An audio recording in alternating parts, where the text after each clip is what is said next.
And we are live. Morning thoughts, morning thoughts, morning thoughts. Shout out to the people going out to work this morning. Shout out to the people coming in from work this morning. Extra special big up shout out to the people who work multiple jobs. I have the utmost respect for you. Shout out to my entrepreneurs, my stay-at-home moms and pops, my retirees. Shout out to the drivers. Shout out to the Uber driver, Lyft driver, truck driver, taxi driver, food delivery drivers, round town and long distance truck drivers. Shout out to the crossing guards and the school teachers. Shout out to law enforcement personnel, medical field personnel, military personnel. Whatever your job description is, shout out to you. Shout out to the AC techs. Shout out to the engineers. Shout out to the CEOs of whatever company you are. Shout out to the girl them around a back road. Shout out to the strippers on poles. I am not God. I'm not judging you. Shout out to the barbers in the barbershops and shout out to the beauticians in the beauty salons. Whatever it is you do, you get up, you get out, you go get yours. By the sweat of a man's brow, so shall he eat bread. You're not robbing, pillaging, plundering, stealing from others to get yours, and you're definitely not bad by nobody for what them have and work and get for themselves, or thief and get for themselves. However you look on it, you get up and get out to get yours. That's what we're about, productivity and progress. Shout out to you. Here we are on this beautiful Friday morning. Today is the 23rd of January 2026, and we are happy to be here. Absolutely, we are blessed. We've been chosen to be here this morning. We have been gifted the gift of the present. This is the real present wrapped in a gift of today, and we're sharing it with you, and you're sharing it with us today. And on days like these, we say it's the freaking weekend, baby. Clap it up, clap it up, clap it up, clap it up. Yeah, man. Welcome the weekend, Feeling upful and strong this morning. Listen, I am so happy. My spirit is so lifted that there was a guilty verdict yesterday in the Donaldson, or is it the Noel Maitland trial, where justice was being sought for Donaldson. But hold on, we have a couple of things to talk about this morning. You know how I do. I will tell you what is on the menu, what is on the list. You will choose which one you want to start with first, and then we will take it from there. But you have to wait till me say go, all right? Because if you start choose before me say go, then that doesn't count, because I have to do the 1 minute and watch the clock run for a minute. All right. With that said, before I go any further, though, let me say this. For all the people who are in this chat room, who support this channel, whose names are in green, here is another perk that is just for you. This is just for you only. Your name have to be in green for this perk right here. Remember, we used to give $1, $100 here, $100 there. I think one time I raised it to $200 giveaway but your name had to be in green. Haven't done that in a while, but here is one for you. If your name is in green in this chat and you own or operate a business, then I will promote your business for free. I'm not telling you that I'm going to get up every day to promote your business, but I am telling you that I will promote your business for free. Okay, so you're not going to ask me if you don't know.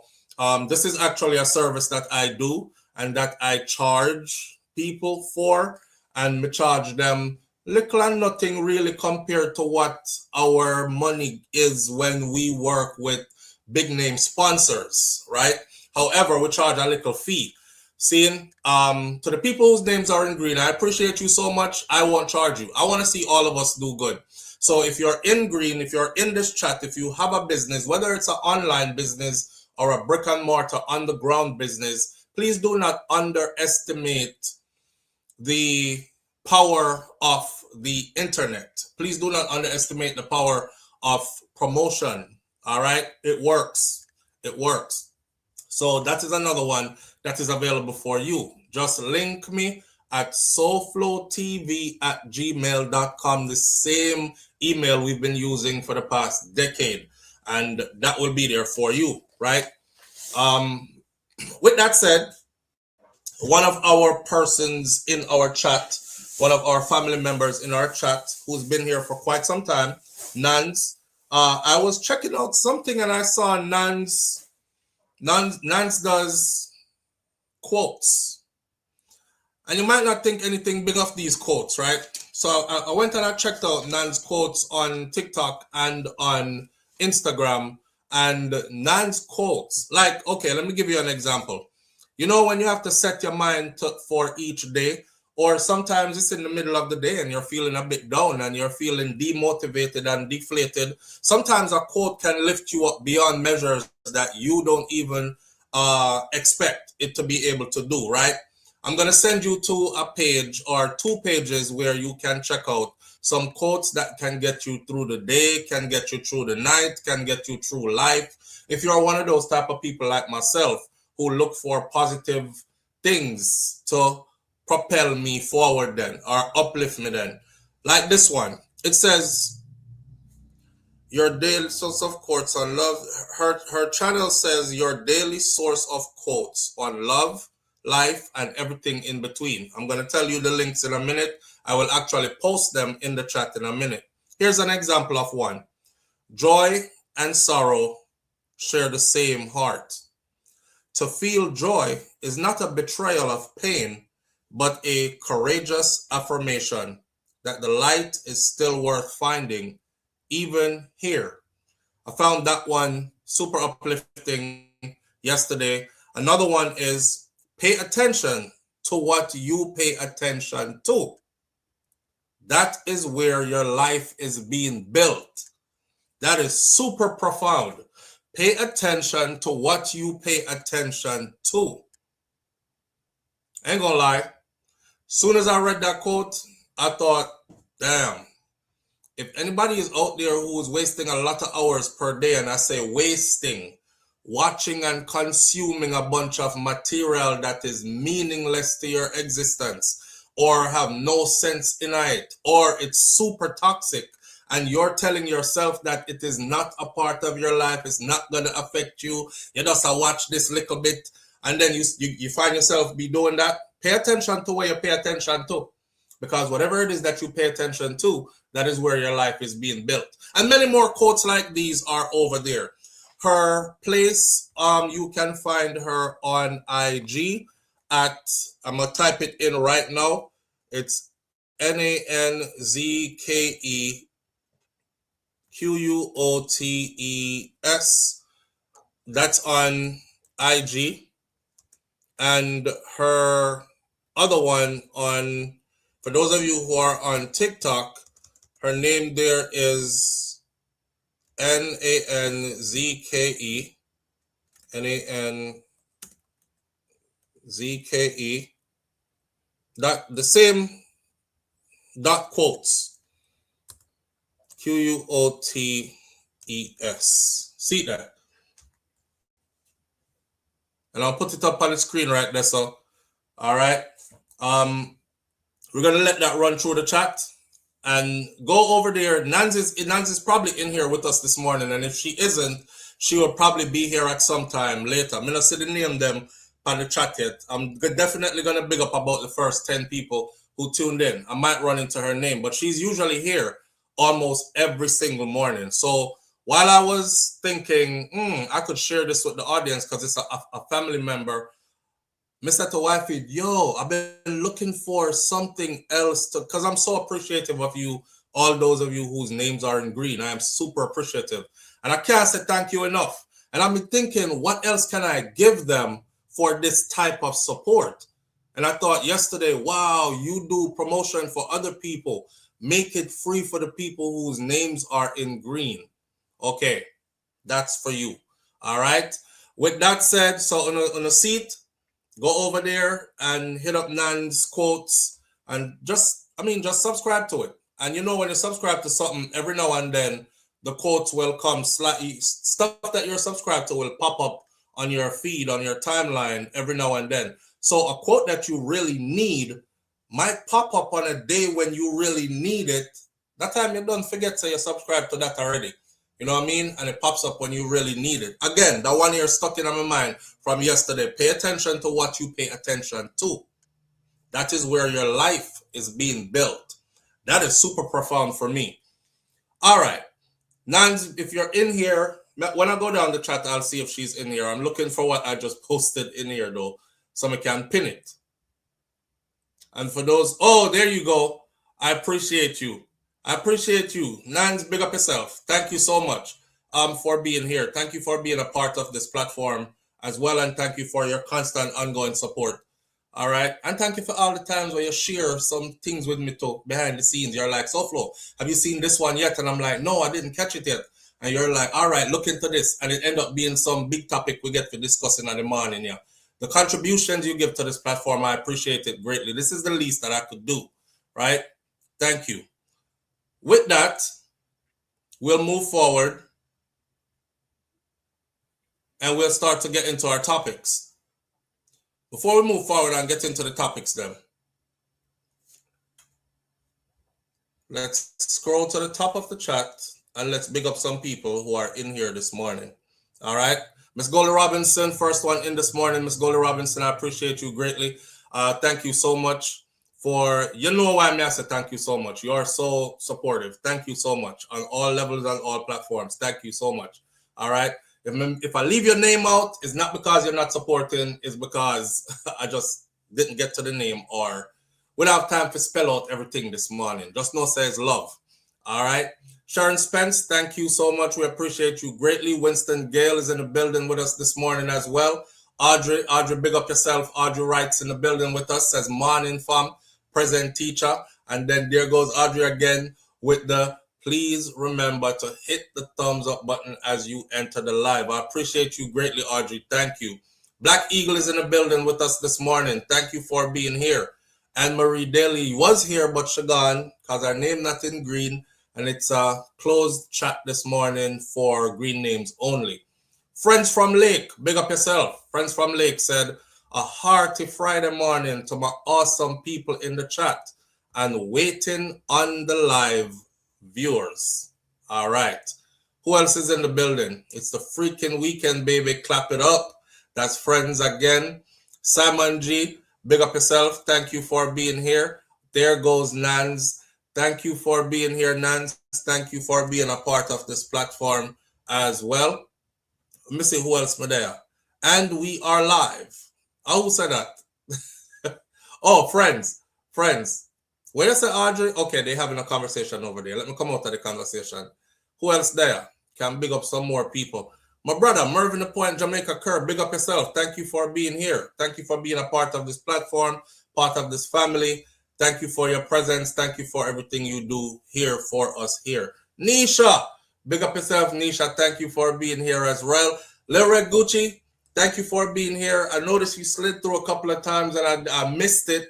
Only when I seen somebody say, at Lil Red Gucci, how you doing? Hope all is well. I'm like, oh, she was in the chat. Thank you for being here. I appreciate you. Appreciate your presence here as well. And to Irie, happy Friday morning. Happy Friday and morning filled with blessings, health, strength to everyone here. Thank you for being here, family. Donna Davis is in the building with us this morning as well. I'm going to call out about 2-3 more names, and then we have to get into the material that we have. Norma Jean. Happy Friday, everyone, from Norma Jean. My mom said a name yesterday that I can't remember the name right now because my brain is like being geared towards these topics we have to get into. But it's somebody who has membership for this channel who also knows my mother. And it's a name that I'm super familiar with as well. Can't remember it right now and feel bad. But I was informed yesterday that she is on her final leg of life and she is about to pass away from cancer. That her cancer has spread. It's somebody will come here all the time that the rest of you in here know as well. And she hasn't been here in a while, a couple of weeks, and it's because she is in the hospital. She's passing away. She's passing away from cancer. So, you know, life is short. As I was telling my son this morning in the gym as we were working out and stuff, I said, Jay, life is short and you got to make the most of every day that you have, you know, in this time you have your youthful days and all that, because I promise you, you turn around tomorrow, you're going to be like, damn, I'm 40. What happened? And you turn around after that and you're going to be like, oh shit, I'm almost 50. Wow, where'd the time go? So you got to make sure you don't ramp with this thing. I know what I mean? I say, smell the roses along the way, like they say, enjoy life to the fullest, but don't waste your time out thinking time is on your side. Time is not on any of us side. We don't control time. Time moves forward even when we're sleeping. Think about that. Time is not any of us friend. Time moves on even when you're asleep. Live on the air with SouFLo. Good morning. My brother, what go on? Medina King. Welcome. Yeah, man, that's a respect. Boy, I thought you that man, you got the blood clean. Cause the next month, I hit the 40, and I tell us that I can't believe. Yeah, look around and say, wait. And that's what I say, it's not even never go on to it. All right. You see. But I really time, man, anyway, now I go to active in the morning, I come here. You know, a little new work, try out every time, like, I want to be third one, you know? All right. Whoa, yeah, did the pan hustling for real, bro. But we're not lazy. We're not lazy. Yeah. Remember that I got college, you know, I'm a third that I got pay out of my pocket, you know? So, see. You know, thing that we can't sit down and we can't sit for a nice style. Yeah. So, I go and do the do. All right, my brother. Yes, man. I'm not I expect if you don't see me too much, me I listen. But I'm going to active. You see me? All right. Manners and respect. What's them in I chat same way. Seeing this is 5 up.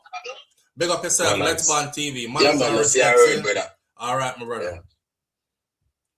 Yeah. Boy, the man said, a 2 job him have already, you know. And him say he must start a new one this morning. I try to see if him can make this one the 3rd one. Because, you know, him have a daughter that's about to go to college and him have to go pay a portion of her tuition out of it. Them thing that make you respect a man even more. You understand? Yeah, man, if you're one of them kind of daddy they like myself, and you know, say, your youth them come above and beyond or above anything else, and you go above and beyond them for them, then you have my big respect all the time. Lovely Anika is in the building. Lovely Anika is my fellow content creator sister. I've said it many times. I'll keep on saying it.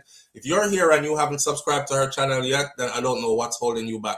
Subscribe to Lovely Anika and then meet her on all platforms where she's at and her content, engage her content as well and see what she got going on. All right. Cena Sexy is in the building. Mistress B is in the building with us this morning as well. And we're going to get into our topics now. Nisha says, SouFLo, you're happy like me this morning. Guilty as charged. All right. So this is what we have on the board this morning. Me not lying, I'm saying me get up, me happy. And me left a comment and people across me. Look at you celebrating this man, this innocent man being found guilty of a crime he did not commit. So here is what we have on the table this morning. I invited a bunch of people over here this morning to come argue with me. Or don't leave a social media comment. Come argue with me on a live platform. Because I want to show somebody that I'm not a bandwagonist. I don't just jump on a side because it feel good and some people over there say, yeah, man, that.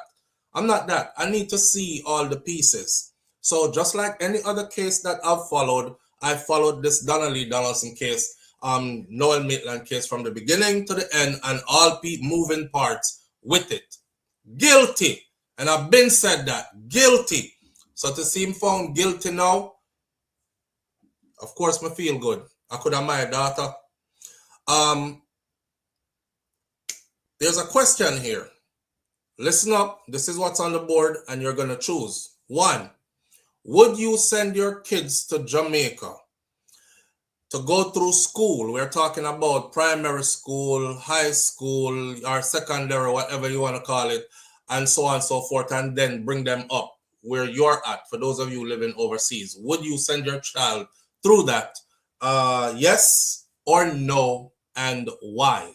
The reason I'm asking that is somebody asked that on Instagram, and when he asked it, my answer was, hell no, I wouldn't do it.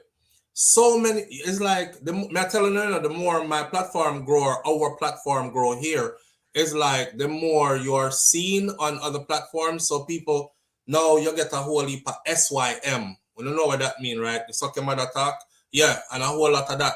You always are going like say foreign better than Jamaica. For somebody who always talking about Jamaica, why are you always talking down about Jamaica?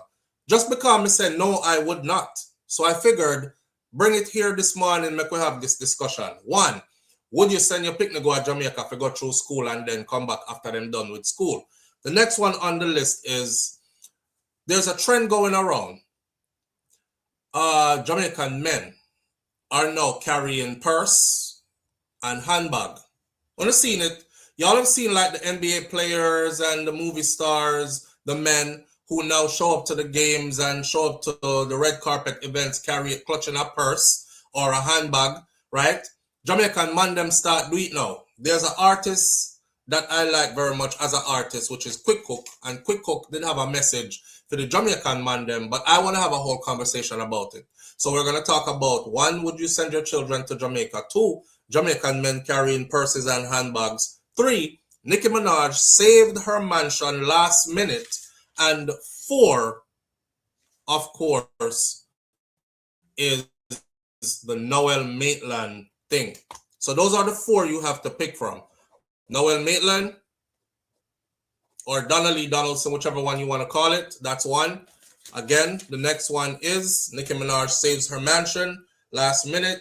The other one is Jamaican men carrying purses and handbags. And the next one is, would you send your children to live in Jamaica? That's without you, you know. All right, to go to school there. You have 60 seconds to choose, starting right now. 9:02 it is. Go. Whatever you choose, that's where I'll start from. All right, run it up, run it up. Once not anymore. Nope. We're not answer the question, but we're not putting in. Boy, the chat run fast. I see the first actual Nance. Big up yourself. Nance says Donnelly. Noel Maitland, which is Donnelly, says Rico DIY Home. Big up yourself, Rico DIY Home. Nisha says Noel. All right. It looks like it's gonna be Noel, cause that's all me. I see Noel. I see one living in Jamaica. I see Noel again. I see Donna, which is Noel. We're 30 seconds, 28 seconds in. Might as well say 30 seconds. Let's get the Noel case out the way. All right, Kaitagolente, Noel. Roddy's daughter said, let's get the Noel case out the way. What? Donnelly.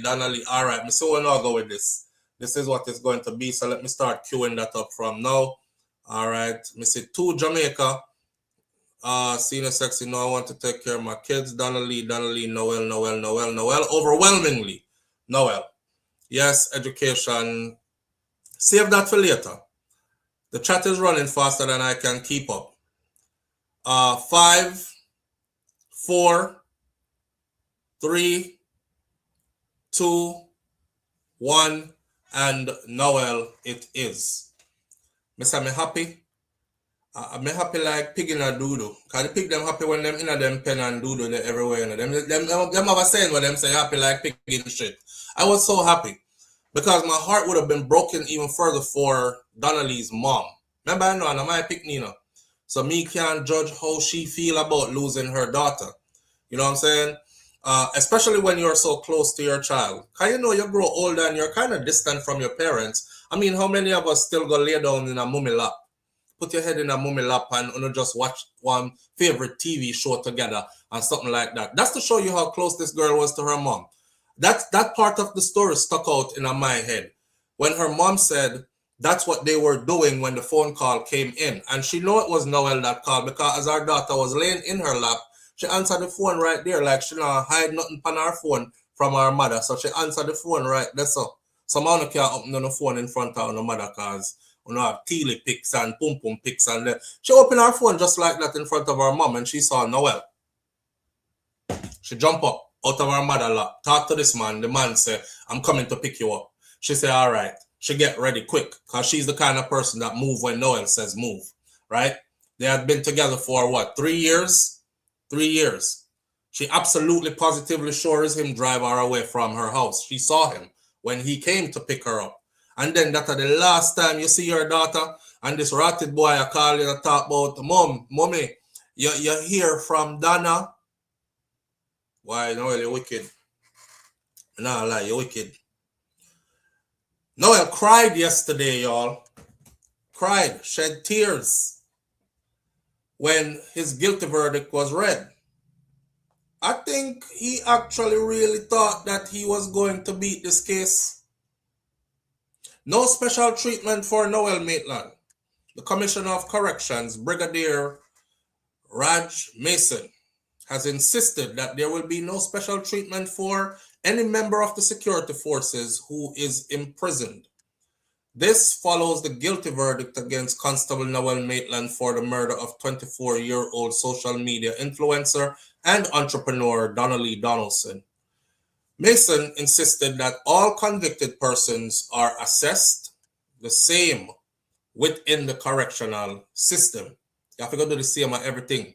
Strip down, bend over, spread cheeks, cough, all them something they're going up in the cell with the rest of them, all that. There is no specific or there's no special designated side of the prison for his type. He's going in right where and all the other prisoner them there. Everyone is assessed on admission, and then that determines how we will accommodate them. All the usual process will take place. Even with Noel. Speaking with the Star, Mason explained that a risk assessment is conducted for every convict individual entering the correctional facilities. All the circumstances surrounding the person are taken into account to determine how we treat with them, he said. When asked directly whether members of the security forces like Noel Maitland will they receive any form of special treatment while they are incarcerated, he firmly said all persons are risk assessed and treated as such. Following over 3 hours of deliberation in the Home Circuit Court on Thursday, the jury returned a verdict against Noel Maitland on charges of murder and preventing the lawful burial of a corpse. Donna Donaldson has been missing since July of 2022. Y'all know her mom had some health conditions before her daughter went missing, but she had everything under control. As her daughter went missing, is like her health condition just started to spiral out of control. Her father also passed away without being around to see some kind of justice be done for his daughter. And her father was said that she and her daddy was like this, tight, close. Anything Donna want, our father get, our father princess. You know what I mean? That is why it alerted him when they had talked about her needing some money to go do some things. And he sent the money, and then he realized that money wasn't picked up. He was like, that's not like Donna. Why did she go pick up our money? And found out we can't find her. We haven't heard from her since, right? I'm going to break down the case for you and tell you all the moving parts that I already knew this man was guilty. Because people accuse me. I talk about me. I celebrate an innocent man being found guilty of a murder he did not commit. Well, prosecutors also pointed out, they said during the trial, Crown Counsel presented evidence including blood stains recovered from Noel Maitland's Chelsea Manor apartments in St. Andrew, the removal and disposal of furniture, and phone records tracking Noel Maitland's movement and communications after Donnelly's disappearance. Prosecutor also pointed to what they described as Maitland's calculated behavior following Donnelly Donaldson's disappearance, including attempts to mislead investigators and members of Donnelly's family. Maitland is scheduled to be sentenced, for all of you, March 13th. And that right there is where I will say we will be able to determine if justice is truly served. March 13th, when providing everything goes according to plan, if it's not postponed and pushed forward to another day, when he is sentenced, we will know if Jamaica is a jokey place or not, right? We already have it said some people get a different kind of sentence than other people. But I look for the courts to do the right thing and sentence him accordingly, right? All right. Now, glad he didn't get away with it because for certain he would have done it again. Mervyn says, what could the investigators' prosecution do better? Lessons learned. We're going to talk about this now. So, make no mistake about it. Noel Maitland had a team of attorneys, and his attorneys did a damn good job in their closing argument. Matter of fact, they had me nervous Because me say to wifey, I say, babe, you know, say, me listen to the closing argument from Noel Maitland's attorney, and my God, you know, they brought up something that none of us could actually argue against. Yeah, there were blood splatters found in his apartment, but were those blood splatters so big that you could have said, damn, a murder must have taken place here? His attorney was also keen enough to bring up the luminol. He said, you know, they have stuff that when you spray it and then you turn off the lights, you will see blood anywhere blood was.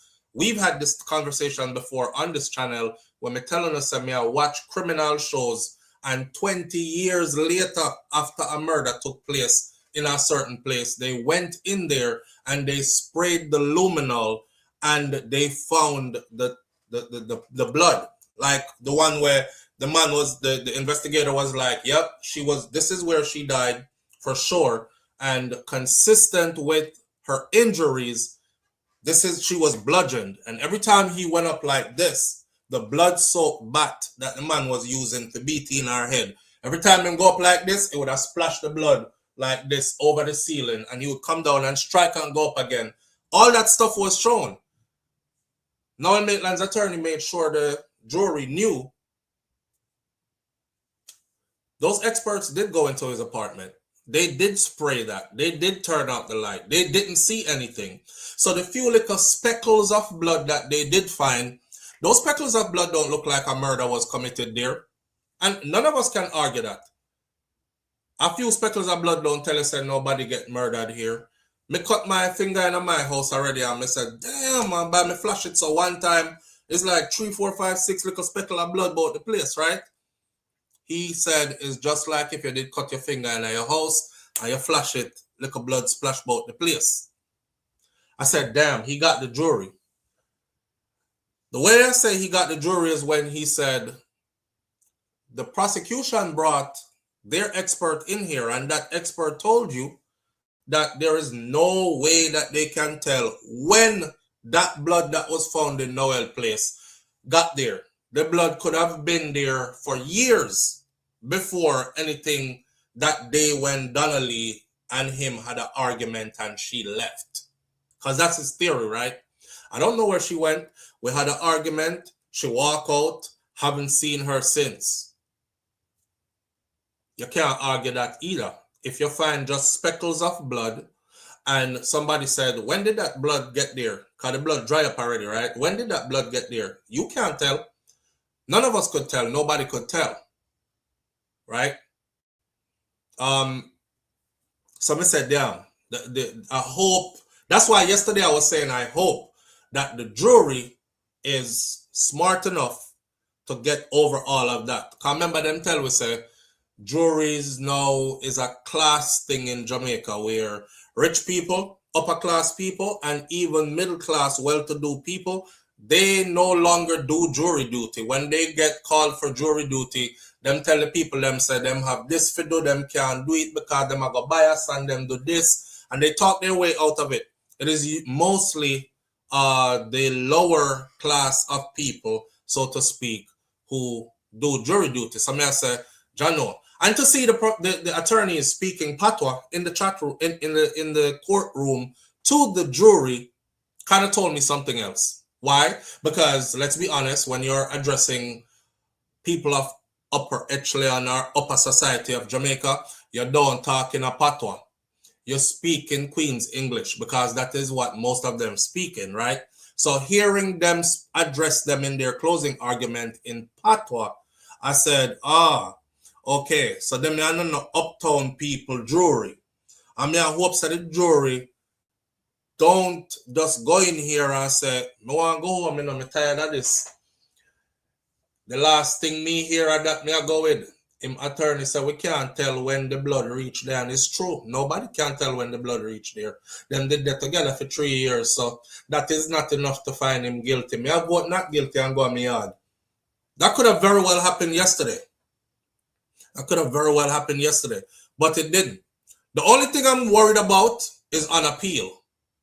That's what I'm worried about. The reason why, let's be 100% fair, right? That trial lasted 8 months. 8 months, And the jury was instructed to bring back a verdict quick. If I had to sit and listen to 30-something witnesses and then 2 long, complicated closing arguments and 8 months worth of circumstantial evidence being pieced together like a puzzle, as them say it, there's no way I could be ready as a jury that quick to come up with a verdict, right? So although the verdict is one that we like, I'm telling you right now that anyhow that judge, because I've seen it happen before. I have seen before where a case gets thrown out because a judge improperly advised the jury. When the judge said, hurry up and come back with a verdict, and the worst thing you could have do. Verdict expected in today. Worst thing you could do. Because when he takes it to appeal, that's what the law lords are going to say. They're going to say for an 8-month case with so many moving parts that you even called it a puzzle, you improperly instructed this jury. They didn't have time to think over what they had heard and seen for the last 8 months. And just a couple of hours after your instruction, Your Honor, before you sent them off to deliberate, they were back already on your instruction. They were back already with a guilty verdict. So we might see Noel do sometime, but the possibility that he could get this overturned on appeal also still stands there. Pay attention, real talk. I've seen this happen multiple cases now. Multiple cases. Judge improperly instructed jury, a lengthy case, the verdict. If they came back with a quick verdict, that's on them, and that is acceptable. But if a judge instructed them to come back with a verdict today, that's not proper instruction. So sometimes you see them, let me be honest with y'all what I think. I like think like everybody else think. I like think out of the box, because out of the box is usually where most of the truth is. Sometimes you will see them dash with a case. Somebody said to him, say, listen, too much evidence. We couldn't really find you not guilty, but here what? The judge will wrap up the case a certain way where you have a fight and appeal. Okay? So you're going to sit down for a little minute, but on appeal, you will be all right, because I will be retired by then, but you can get for walk. Right. But SouFlo, you have to remember that when you're in court listening to different witnesses and they are supposedly making their notes, the jury may have made up their minds before. Yeah, the jury may have made up their minds before, but that's what I said.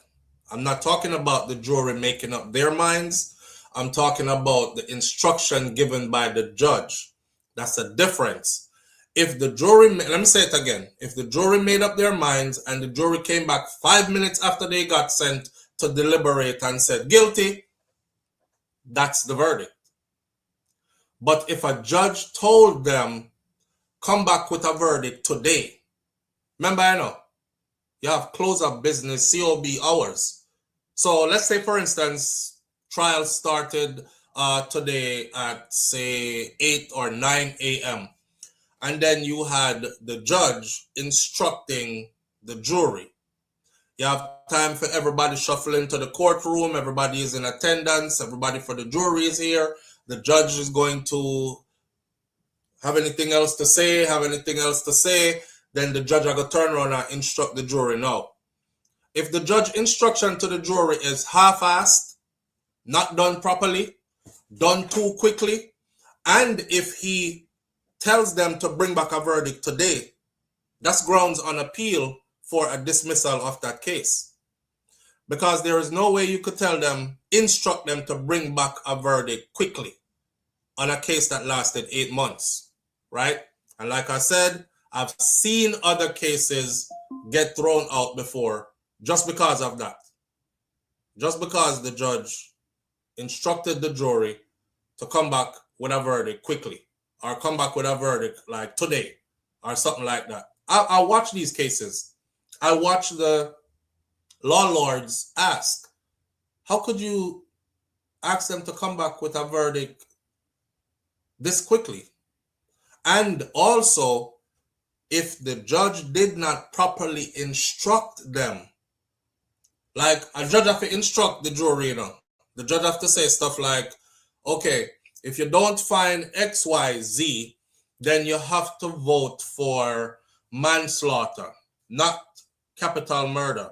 But if you find XYZ, then that constitutes capital murder, so you have to vote guilty for capital murder. This is not a XYZ case, this is a XYZ case, so this is what you're going to vote for, blah, blah, blah.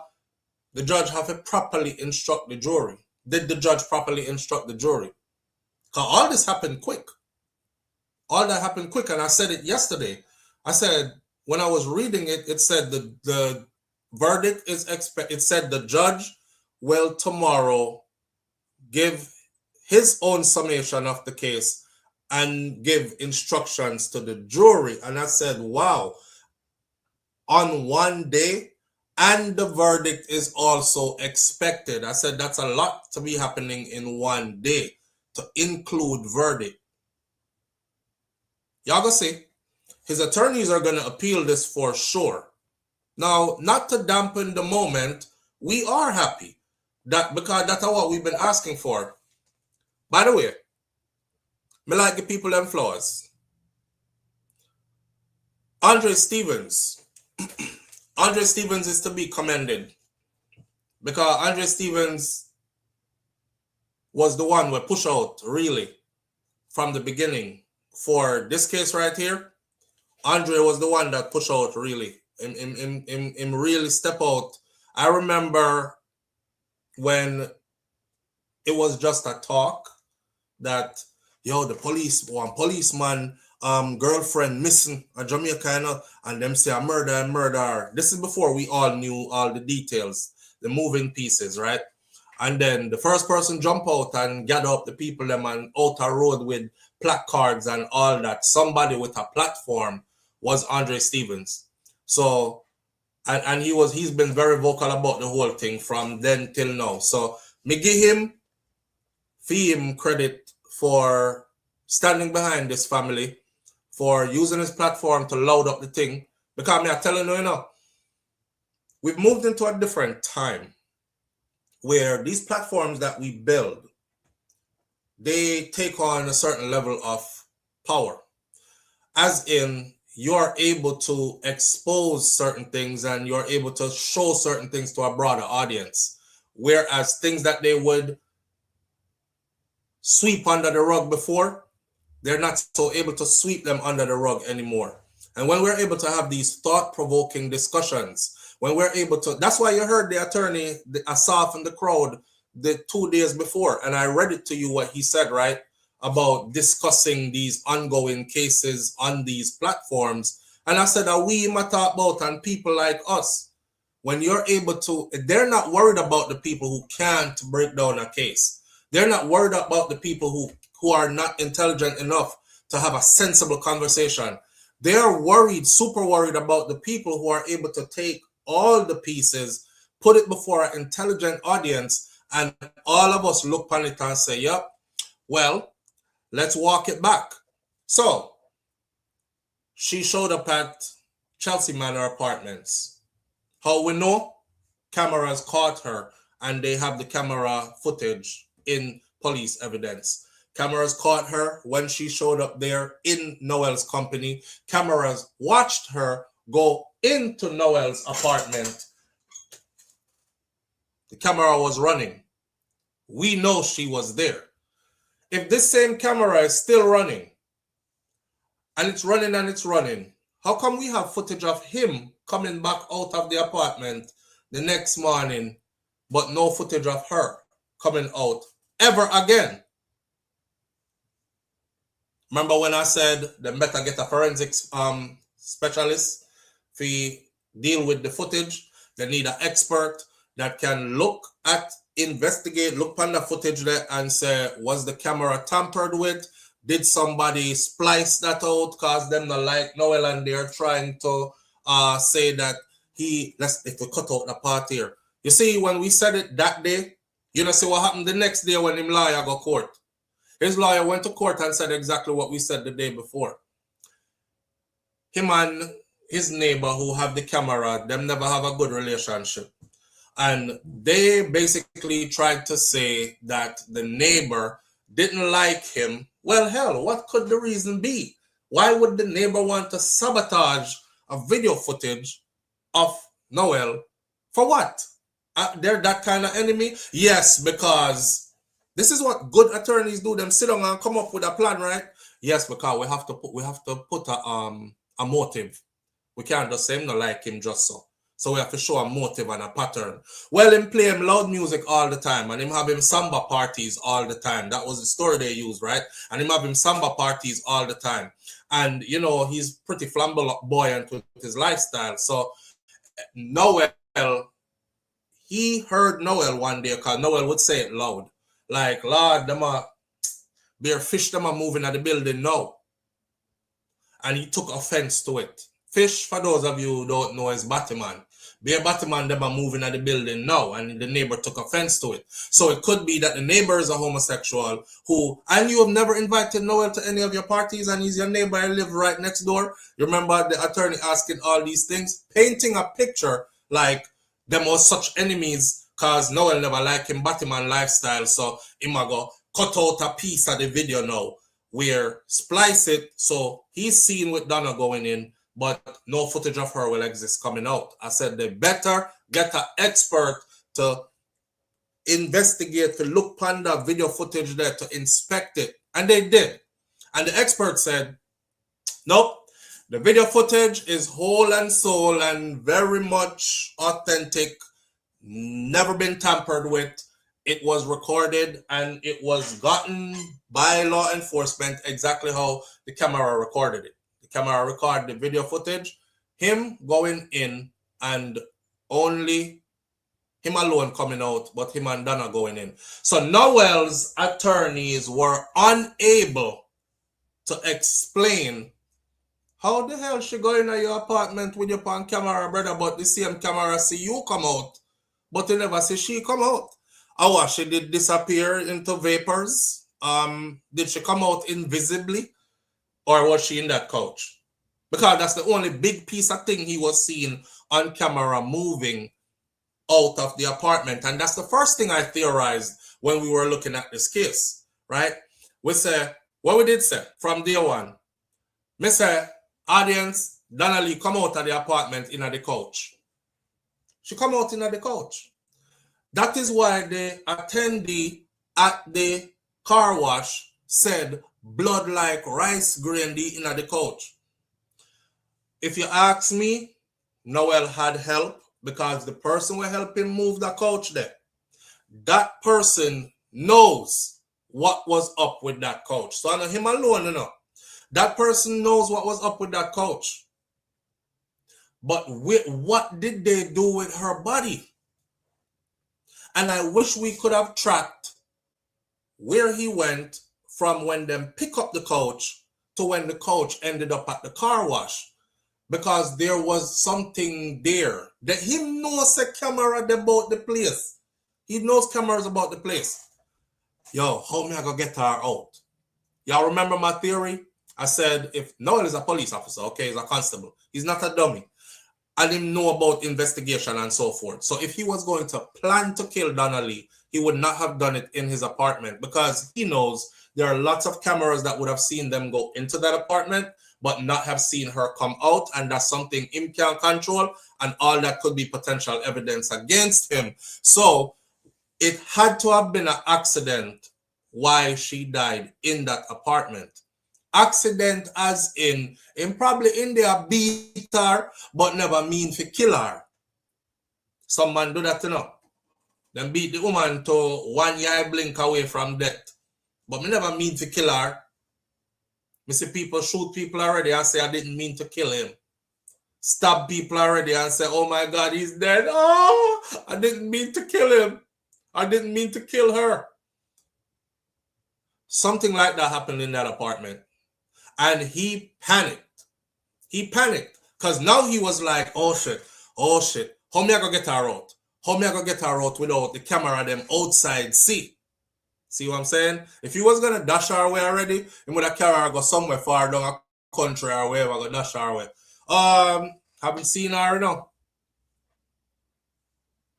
He wouldn't have done it there.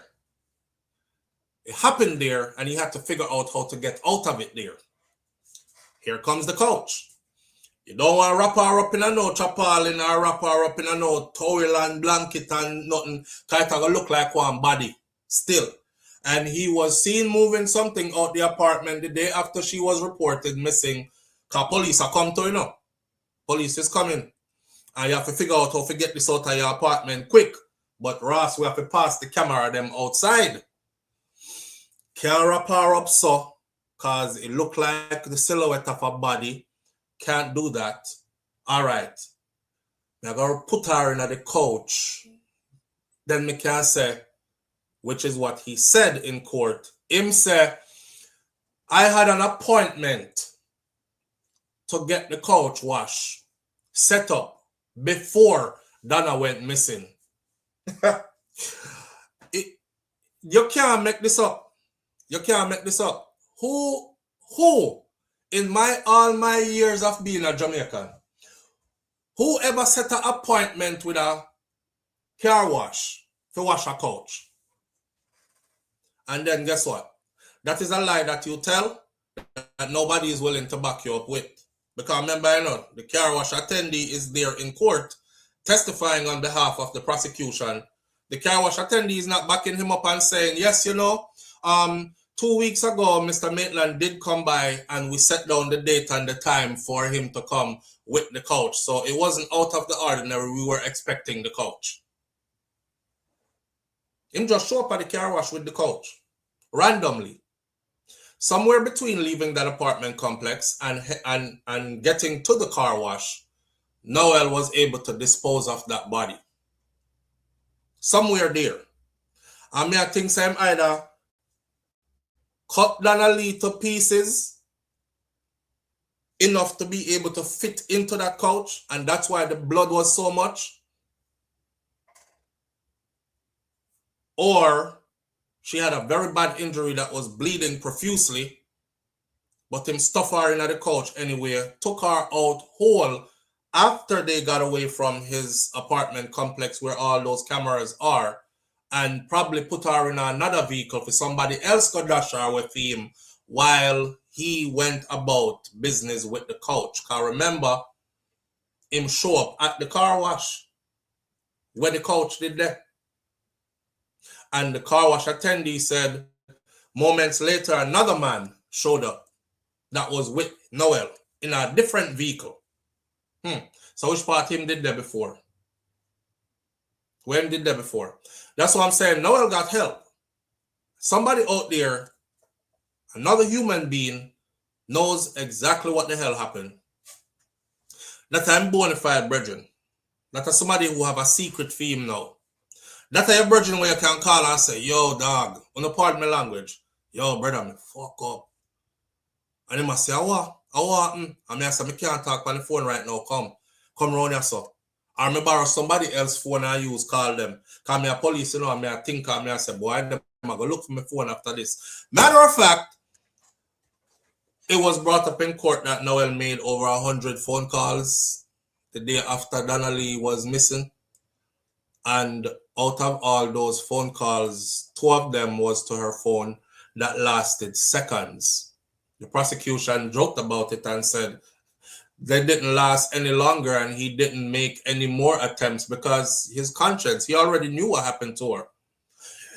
If Shakira go missing right now, people, if Shakira goes missing right now, the way me would not ring off her phone, The amount of messages I would have been leaving every time, or you know, when your phone ring and your voicemail come on because you're not on site, the amount of messages I would have been leaving. Babe, where you there? Okay, man, I'm worried now. You know, all kind of something.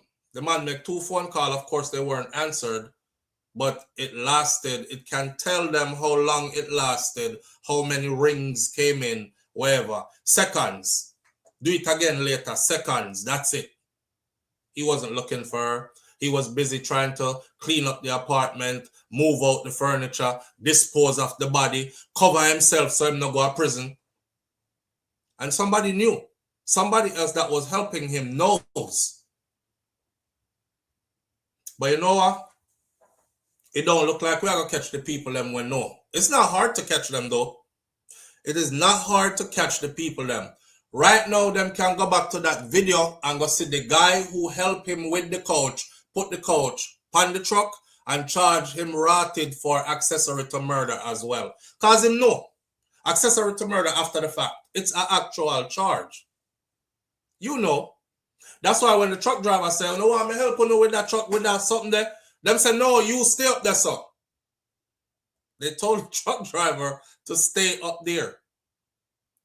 I think that's the first time also the truck driver's antennas went up. He was like, they don't want me help them. Okay. Cause remember, you know, the next time him talk to Noel, him record the phone call, you know. The man said, them ask him, why you record the phone call? Him said, may I record the phone call for my safety? Why would you think you needed to record the phone call for your safety? He suspected already something was off. So all him know who did it.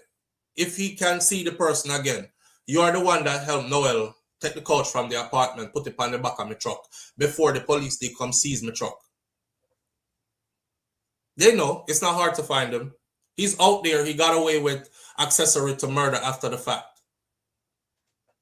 And for the people who keep on saying, it's not him do it, SouFLo, him is an innocent man, trust me, him a cover up for him baby mother. That's the type of guy who would definitely fling his baby mother under the bus because he's not doing prison time for her. Yeah. Him get catch. Him get catch. He wouldn't do no prison time for him baby mother.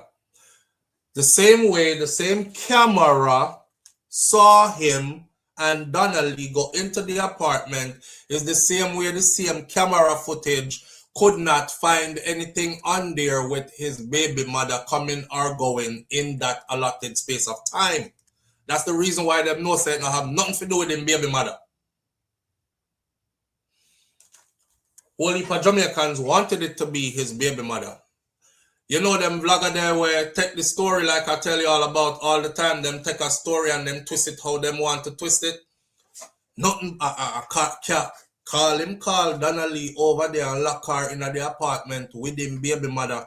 Cause baby mother give him an ultimatum and him baby mother beat her, kill her in there, and now him a try cover it up. That's what somebody said, and it took off like wildfire. So everybody started saying, not everybody, but a lot of people started saying, I'm baby mother do it. I cover up, him a cover up for her. She was not there. They have solid proof that she was not there. She was not there in that space of time. She could not have done it. Matter of fact, nobody else was there. So them not have to look for anybody else. It was him and her. Him kill the girl. Him kill the girl. Since being caught, Noel Maitland has made, repeated attempts to influence the narrative of the case related to the murder of Donna Lee Donaldson, seemingly in hopes of favorable ruling. Did you not see his testimony in court? When talk about, I'm still thinking about that one too. You know, this is a lesson for all of us. You see when you do something that is so offensive to God, when you do something that is so offensive to God, you see, and the Almighty Creator said, I'm going to expose you. You can hide and clean up and fix up and dodge and get help and do everything what you want to do. all the evidence will still point to you because it's time for you to go. It's time for you to learn your lesson. You see, in this case, when Noel that they attack in a court, I tell them about, oh, I love Donna and I would have never hurt her. At that time, them start to say, I him, you know, can I hear him now? She lose baby for me 2 times. And the last one was she had a miscarriage while we were having sex. And that could be where the blood came from. If there were any women on that jury, not only were they completely turned off by that comment where make this up, but that's when Fidem flag went up and they were like, this lying Ross. This lying Ross. So this woman, let's assume she's pregnant and have sex and she start bleed enough to lose a baby. There were no measures taken. It was just like, oh, you start bleed. Oh God, you're gonna lose the baby. All right then, roll over and go sleep. And that did happen. Because that's what you're assuming. That's what you're having us assume happened by what you just said. But a drowning man grabbed at straws, and Noel was grabbing at straws at that point. He saw it coming. He saw it coming. He knew. As a matter of fact, you know what? You see when time Noel did go up for bail, and you see when time them reject the bail, how much the time? You know, so one of the times him start play like him crazy, you know. I don't know if you remember that. Him start play like him crazy. Him come in with him skin dry up and some whole heap of something on him skin and him clothes dirty and all that and him hair look messed up and the judge them said, well, damn, that's a drastic appearance compared to the last time we appeared in court and saw him. What's happening with Mr. Maitland? You know? Him try to play like him in a prison, they lose his mind and prison conditions. By the time my case get called up, me might not be seeing at all for stand trial because it rough round you. Trying his best to get bail. The judge basically said, no, that's not grounds for me to grant your bail. Furthermore, the prosecution has presented so much that it look like you're guilty already, but we can't judge you and say you're guilty. Me have to make you go through a trial, but you look guilty to me.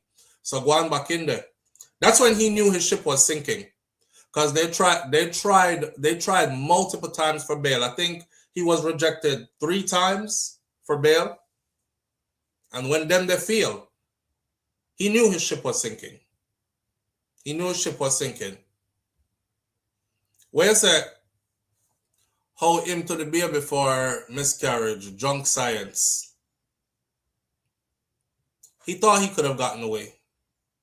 He thought he was a cop. He had friends in high places or other police officers who were investigating the same case that he was involved in and them would have do something to help him. Well, they probably did something to help him, but it never worked. That's why I say, when you do something that is so displeasing to the creator, all when you have inside help, it's still not going to save you. You hear me? When you do something that is so displeasing to the creator, all when you have inside help, it's still not going to save you. I can't think of anything that Donna Lee would have done to have deserved being murdered in that Chelsea Manor apartment with Noel. A woman that you had been with for 3 years.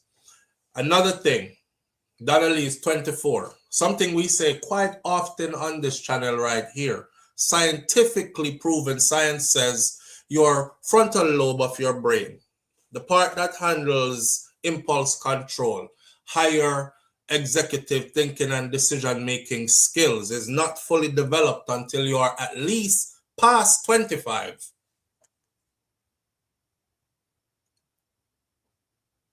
She was making decisions without a full adult faculty. And if you had been with her till that point, that means you were with her from she was like 20, 21. Yeah. If you be around a 20, 21-year-old, 20, 21-year-old are as easily manipulated as 15, 16-year-old. Because 17-year-old, them not far from 20. You know what I mean? So him get a soft putty in him and a molar. That's why her mom said, anytime Noel call, she gone. If him say, come, she goes. No question asked. That's just how she move with him. And then he sat up in court and talked about him baby mother and him extra woman. And you know, he was having relations with baby mother and extra woman, obviously because she had just had a baby. His baby moms had just had a baby. A fellow police officer had just had a baby not too long ago when Donna Lee went missing. So obviously he was still having sexual relations with the other police officer who is now labeled his baby moms. Again, pardon my language, a fucked up character of a guy. Obvious. It's obvious. It gave you away. You can't put the baby back in and disappear the birth record. How you have a baby. Kind of like, what's her name? I like to use famous people because people can relate to what me I say, using these famous people. Like Cardi B. You know, when all Cardi B fans are like, oh, she found a new man and he's faithful to her. At least he won't cheat on her like how her husband Offset be cheating on her. And then it came out that all these other women were pregnant around the same time Cardi B was pregnant. We're big people. We know where it takes for man get woman pregnant. All that simply says is they all were sharing the same pickle. Oh, I thought she had somebody that was faithful to her. And she that they try to convince ourselves that the man faithful to her. When babies are popping up around her, what, 3 other women? 3 other women, you made baby mother number 4. All I know I have baby just about the same time, period. 1 month away from this one, 2 more months off of that one, another 3 months off of that one. Y'all all were getting the same pickle at the same time. Same thing in a Noel case. Him was having sexual relations with his other police constable as well as with Donna Lee. So he wasn't loyal to Donna Lee. He wasn't in no loving, caring relationship to where, you know, he was going to make her his wife and he's ready to settle down and build a family with her or anything like that. Him did a met baby and keep picture in him house of the woman who gave him the baby. Remember, I'm telling the police them say, or he told the courts that is the picture them fight over. Can't been having baby mother picture in the house. And Donna Lee said him to take it down. And him say he's not taking it down. And they had a big argument and she left. Because they asked him what was the argument about. I mean, your woman of 3 years just walk out so into the evening and disappear. That must have been a serious argument. What was the argument about? He make up story about and baby mother picture did up on the wall. And she tell him to take it down and him say, nah, take it down. And them start argue. And he went to bed and she left. Whack ass, stupid attempt at trying to get away with murder. I swear, if I was Noel lawyer, I probably could have get him off, but me I know him lawyer, and I wasn't his lawyer. And again, like me tell you no, man, when me didn't read the woe be unto you lawyers and doctors, it's probably because God has said from me, a little boy, I said, SouFlo, I don't want you down this path. It's a path that can get people rich. It's a path that can bring you prestige. You know, you're this criminal attorney that is able to get anybody off of a case. But at what cost? At what cost? Live on the air with SouFlo. Good morning. Hey, Flo, good morning. What, bro? Well, I'm there. I said victory for Donna Lee. Victory for Donna Lee, yes. At the sentencing, we will see if it's real victory. But for now, it's a step in the right direction, and we're celebrating along with her mom and So, her family members and after hearing friends. this, and we see how it all happened through social media. Mm-hmm. What you think, like putting people out there always I say, just dash them west so them not eat taxpayer money. But what do you think about the fact, like, you remember the voice of this person? Mm-hmm. If they go through the system, you don't think that many more lives would have saved, because now them gonna say, you know, them gonna ask them, listen, you leave school, you don't have no work. How you get these guns? You know, and what caused you to go against the system? And then maybe sometime we'll learn who is the bigger kingpin that providing these guns. If they go through the court big time and then we question them, find out why them do this, who else involved. Oh, yeah, think about like, oh, you're talking about like spare them instead of all these dead bodies? No, because I can't figure out what you're trying to say. Nobody never dash Noel. Mm-hmm. So we get to hear the case.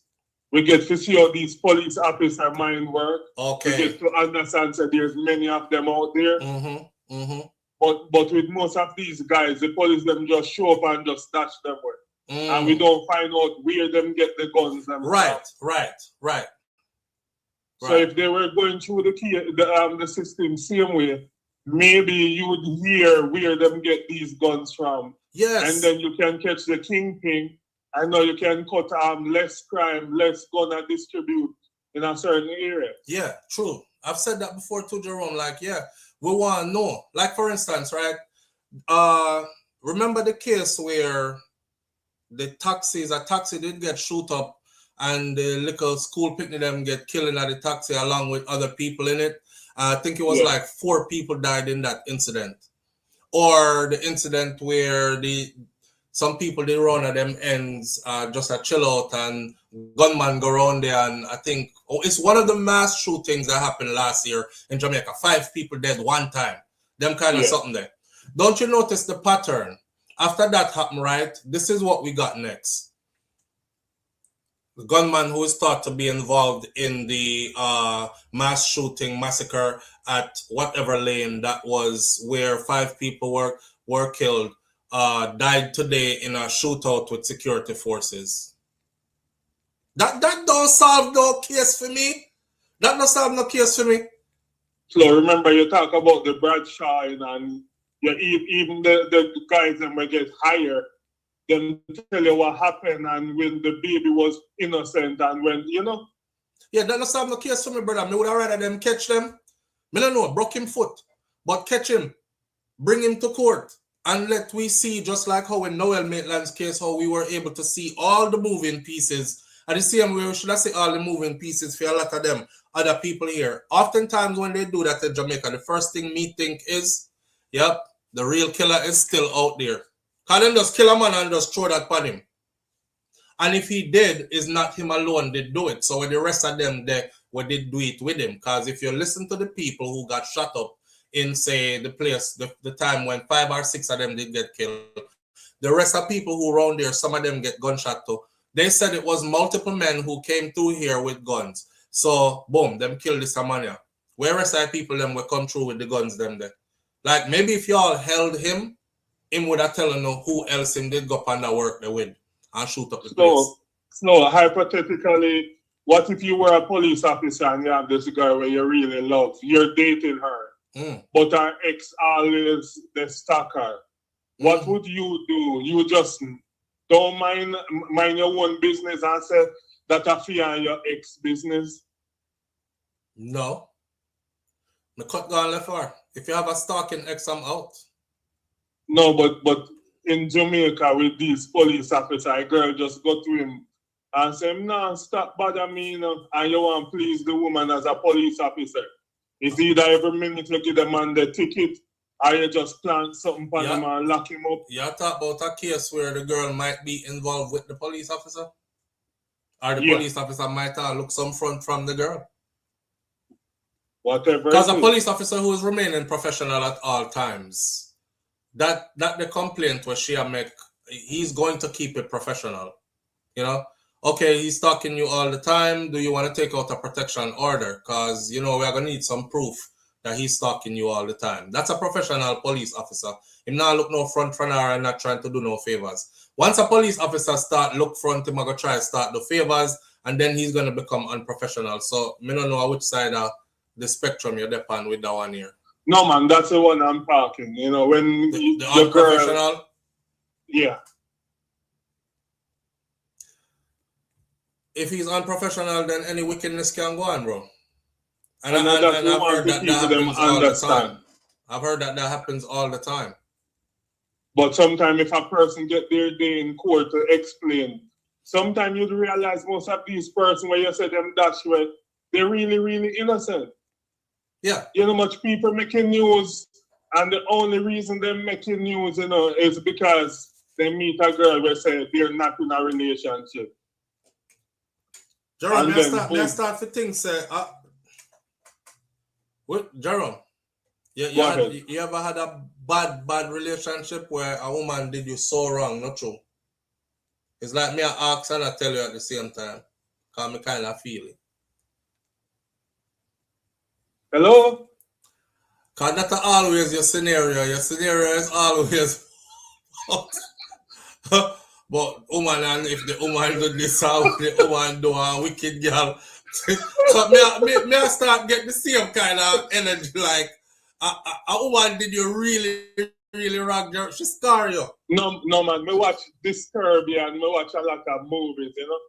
And that guy so personal, bro. No man, me used to see John and Donna they fight and you know use all two before liquor and there's just so much things I've seen. So what are you searching for, brother? I saw it going in life, yeah, man. No man, a woman can be very manipulative. I've seen it many times. That's why. Yeah, we're not gonna go down the road there though, cause we have to balance the argument and then. Cause you know, right when we say a woman can be very manipulative, you're gonna have 1 million women in here. I say, yeah, men can be very manipulative the same way. Let me tell you about the time one boy manipulate me, him trick me and do this and do that. So we're gonna left that one right there, so and stick to the Donna case. As we go through this Noel Maitland trial thing here. But I'm back on the case. I want to say that if many of us gang up whenever we see something go on, and keep on push it forward in our media, and many cases will be solved. Yeah. Just like how you see, you know, Andre, you know, and what if people start calling? And I believe if Melissa never forward, maybe them would them solve something also with Jaden. With Jaden case. Why? Yeah, because more people then still push it and crack, and maybe somebody would then just start confess. True, I agree. All right, big up yourself, man. And stop asking weird questions. Yeah. Yeah, man. All right, Jerome, big up yourself. We both stop asking weird questions. We know, man. You're the finest. Jerome you have woman PTSD. Boy, we laugh, but that's a life go. Some people have, you know, relationship PTSD. Sometimes you end up with a demon, and it's gonna take you a while to find back yourself again. Yeah, whoever have been in them kind of relationships where you went all the way down that rabbit hole to the pits of hell and had to draw yourself back out in pieces and put the pieces back together, you can relate. You can relate, and you laugh now, but it wasn't laughing matter when you were going through it. Not true? Donna Lee ended up with a demon and she never know. You know, I wonder if Noel used to, how should I say this? I was going to say, I wonder if Noel used to beat Donna Lee from before. Rough her up, beat her, give her signs that he could or would hurt her before. And you know, may I answer my own question? I'm absolutely sure he did. Absolutely sure he did. You see how many times we sit down up here and we say, if the man talk to you, you know, me not lie. Me not gonna say if him talk to you in a rough way, cause me cuss. Me woman cuss. And she know me not do her thing. Me gonna about my business. But you have relationships, me see it where the man are run up on her, actually feel do like, you know, and they still stay. And they stay, them stay till you know, where I do that for me think him did I go lick me. If you ever get to that, him a go lick you. Him a go lick you. Him not only gonna lick you, one day might kill you. So me I wonder how many red flags did she duck before coming to this. You know, cause you know man gonna hey girl, me I do like and them still stay. If I was a woman, which I'm not, if I was a woman, I meet her with a man, and the first time him go like, hey girl, you want me? And the last time him see me, when me done cut, is the last time he would have see me. Because I'm not waiting for you to go, but hey girl, you want me? And next thing you know, you start swing for actually real. And I knew it was coming because I seen you practicing. I practicing. For anybody out here who's going through this, because any topic that we discuss, there's always somebody going through it like right now. There's a lot of people who can relate to it because they've been through it, but there are people right now who are going through it right now, and them still a stick around waiting for better and waiting. He's gonna get better. Me I gonna love him enough till him don't do this no more. And no, he's not. No, he's not. He's gonna end up killing you like how Noel ended up killing Donnelly. The flags were there. Donnelly heart was probably in it more than Noel, obviously. The flag them did a wave, and you know you're blind, you're not even see the big red flag, you just a walk. Them all are licking at your face and cover your eye them. You just a move red flag out of the way. Because this is who you want and you see them how you want to see them. If the man I tell you say him will lick you, and then he's making attempts to it, don't stick around. Because you will end up making front page news like Donaldson. I'm absolutely sure she saw those flags before. She just couldn't get away. And I don't know why she couldn't get away. You know? Where's Sarah's daughters? Them raise them hand, you're gone. Cut. Where are we at for you? What you're waiting for him to actually thump you? Yeah. Police Constable Noel Maitland was found guilty in connection with the death of his girlfriend, 24-year-old social media influencer and entrepreneur Donaldson.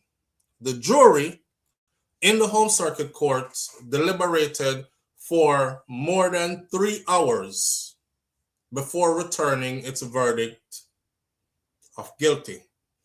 Noel Maitland had been charged with the murder and preventing the lawful burial of a corpse because him not even want to tell them which part our body dead. And remember what I said? I said Noel cannot tell where the body is. Even if they put a deal on the table for him and they say, Noel, if you don't plead guilty, we're going to give you 38, 39 before you are eligible for parole. You're going to get a life sentence. We're going to make a deal with you because we want the mom to have some part of our daughter to bury. So tell us what you do with the body so we can go retrieve whatever left of it and give the mom full closure. And in exchange for that, we're going to give you 15 years at the maximum, 10 years at max. Him still couldn't tell them. You know why?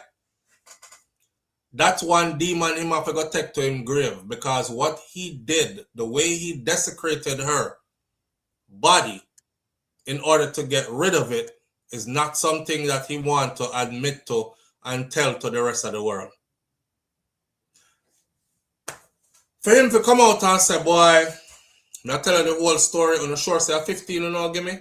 I'm eligible for 10 after parole, but me can only do 15 max. Alright. I signed the deal. But so the reason why the whole heap of blood in the couch is because me that try stuff her in the couch, but I don't want to pull out sofa settee kind of, you know them couch the way you pull it out and turn it in a bed. I know one of those.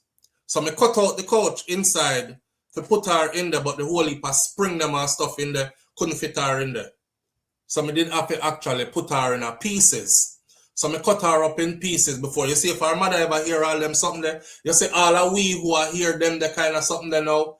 What a wicked blouse and skirt, boy. In dismember the and Donnelly pretty likewise. In dismember the pretty young woman and do her something. Noel is not telling that. So he will stay there and keep on saying, I don't know what I'm to her. She left, we have an argument, and I'm sticking to my story. Even if they were giving him a deal, he wouldn't take the deal. He wouldn't take the deal.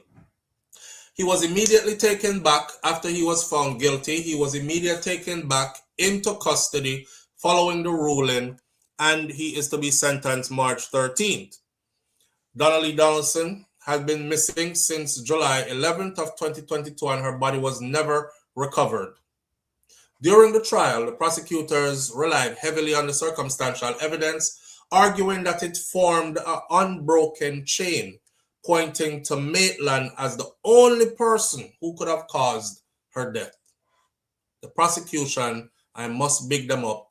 I didn't think they were forceful enough on the closing, but then again, I wasn't in the courtroom.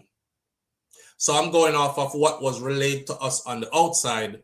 Maybe there were things that were said inside of the courtroom during the closing that the media did not give to us on the outside. But me reading their closing argument, I was worried. And I was like, why them never remind the jury, say, Noel phone was right next to Donna Lee phone the day that Donna Lee phone fell off the map. The cell towers no longer could pick up her phone. His phone was still there, was right next to hers.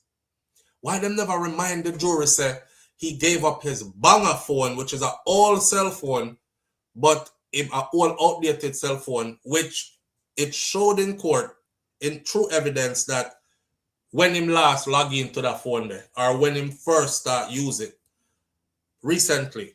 And then where is his late up-to-date model iPhone?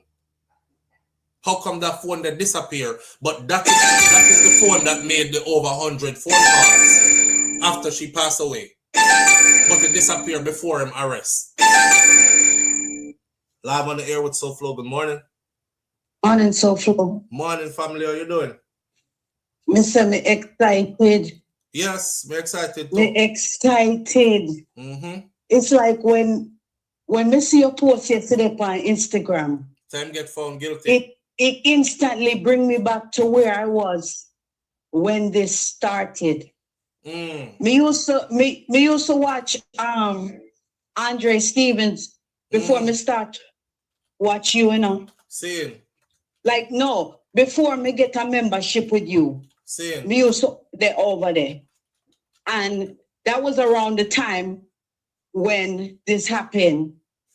And I remember Andre was out in the streets. And people were protesting. And he was giving love and support to Donna Lee's mother. And was very up and she was crying. She was so distraught. I remember this. Like, how many years ago was that? Like, was this 2022? 2022. Yeah. And now it's 2026. They kept putting it off and and I thought that he was going to get off because every time he was supposed to go to court or go to trial, they kept putting it off for some reason. Right. One of the time is because he showed up and he was improperly dressed. Yes. Yeah. Trying to do what Wenyan they do and shit up herself. Ain't him, Messi Masado. Messi Masado. Yeah. He tried to do one of those. Right. Try to pull a fast one. Yeah, but it didn't work. It didn't work. God not sleep. It was his turn to Congratulations to the jurors. They did a great job. They did. Congratulations to the jurors. Congratulations or thank you then to the prosecution. They did a great job putting this case together and pushing the case through. Because of who he is and his position, I thought that he was going to get off. I was thinking the same thing. I mean, not lie. After that closing argument by his attorney, I said, damn, this can go anywhere. But still, we don't know what the sentencing is going to be. That's what I said. Because the sentence could be a slap on the wrist. True. And this is Jamaica. And time served. This is Jamaica, and they're known for that. They're definitely going to take away time served because whatever time he's been behind bars for, from 2022 till now, them are going to take that off him sentence. That's just a given. And look how long it did take them to even arrest him. Mm-hmm. Mm-hmm. They had so much evidence and they still didn't arrest him right away. He orchestrated his own arrest. He organized his own arrest. I am down by my lawyer's office. You can come and pick me up there. Yeah. The nerve. Yeah. Why? Because you're a constable? And his dad was there and his lawyer was there at his lawyer's office, and they walked in and they informed him, read him his rights, and said, we're going to arrest you today, but you know that already. That's why we're meeting here and thing. And calmly. Is that when they were asking about the 2 phones? That's when they were asking about the 2 phones, because when the police officer will arrest him, search him pocket them, the police say, well, where your phone there? And him father say, hey, and give him one phone. But the father said, I want him phone this, but this is not him real phone. So are they going to investigate the people them where kind of help him? The people them will help him? This is Jamaica, and that's what I was saying before. I don't think they are. The man will pick up the couch. Yes, and that are the guy. The guy that helped him, can remember, on a ground floor him live pan, and a picture was posted yesterday of Chelsea Manor Apartments. You can go Google it maybe and look on Google Earth, but then post the picture yesterday in the newspaper. So when we look on the picture and we see Chelsea Manor balconies are high as hell from the 2nd floor. Obviously luxury apartment because the balconies are far away from each other. That means that them apartment, they're big inside. Yeah. The balcony high as rotted for 2nd floor. The 2nd floor look more like a 3rd to 4th floor level height. So to say that Donna jumped over the balcony and left, it would have been like, no, she would have jumped over the balcony and broke up herself. And broke up herself. Yeah. Yeah. That wicked. So why does some part of me still believe that baby mother had some part in this? Somewhere. Like she might have gave him an ultimatum and say, you have to get rid of that girl there. Can't be anything else. But me just feel like she in it somewhere. Can't be anything else. Or she was waiting outside of Chelsea Manor, and when they came out with the couch, him throw the body in a PR car, tell her where to drive it go, and him went on to the car wash with the couch. Me don't know. But I can only speak on what was presented in court. The evidence that was presented. Yeah, and that is solid evidence. Video evidence, you can't beat that. Him lawyer could have tried and said that's AI. I knew he was guilty when you take a couch to a car wash to get it clean. And they must say how much blood did in it. And then he must say, indeed, I say somebody cut them hand or something. Mm-hmm. So I'm cousin, I did do some work around the house. Me and my cousin, where I work on a project, and him cut him hand. And the attendee said, then he must be dead. Because the amount of blood when at this couch.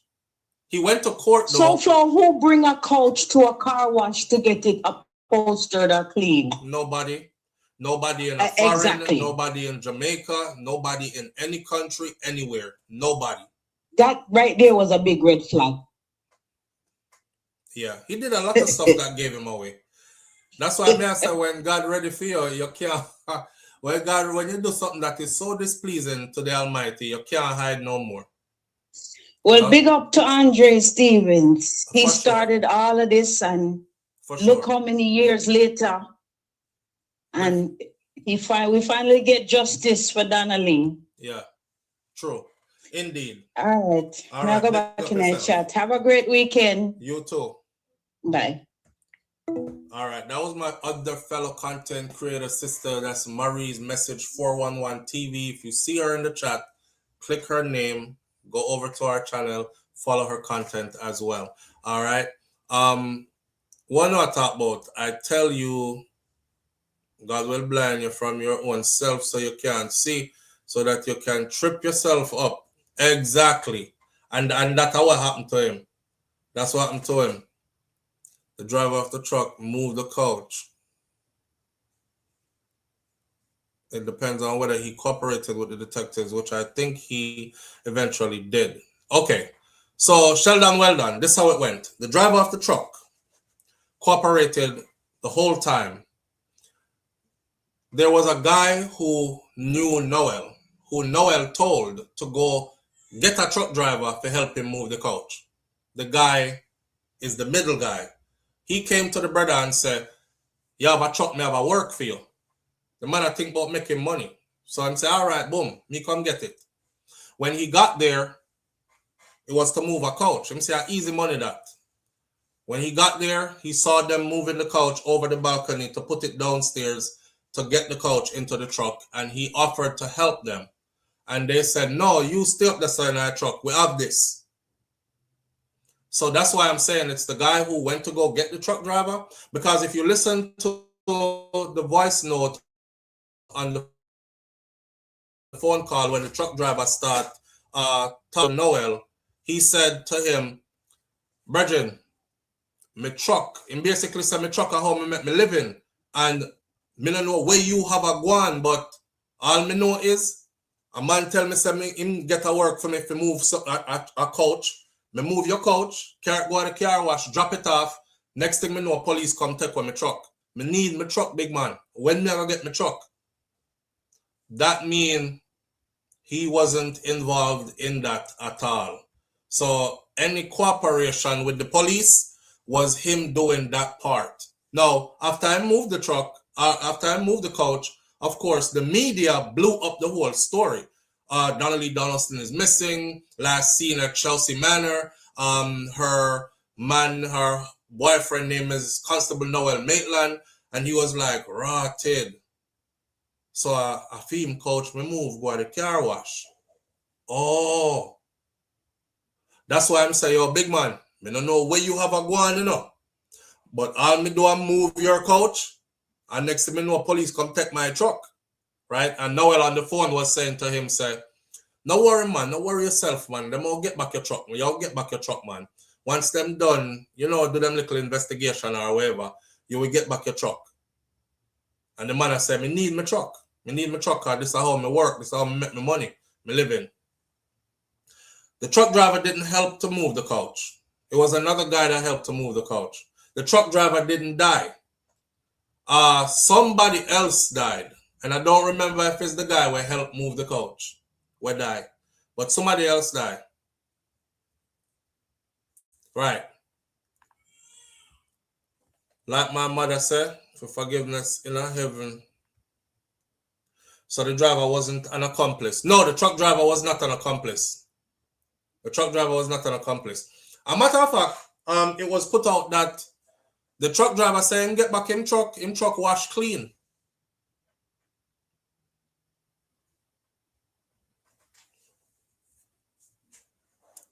Him get back him truck and them wash him truck before them give him back him truck. Lulu Regis says, I just heard your baby. Yeah, she out there with mommy. But mommy not ready to show her off Tony yet. Babe, I'm sure she not ready.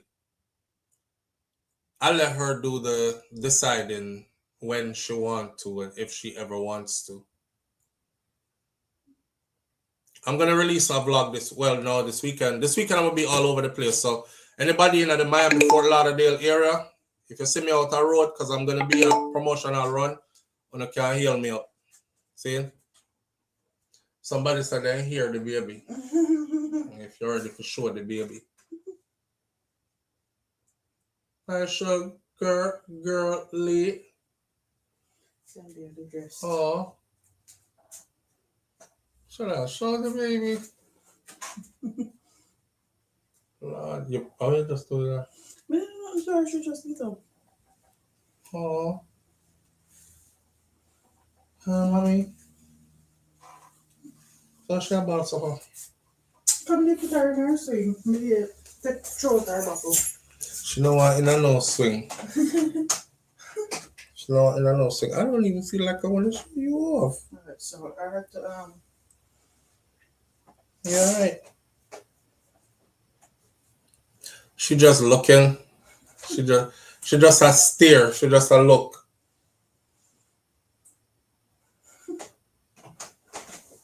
I don't know, so them can't see nothing.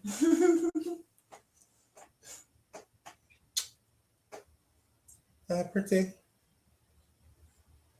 She just see the heap of light. Yeah, she under 3 box light in here, which is pretty bright. Although she have her back turned to them. So me I show no a little piece of her, me no want to show. I don't even want to share her like that. Hi, mommy.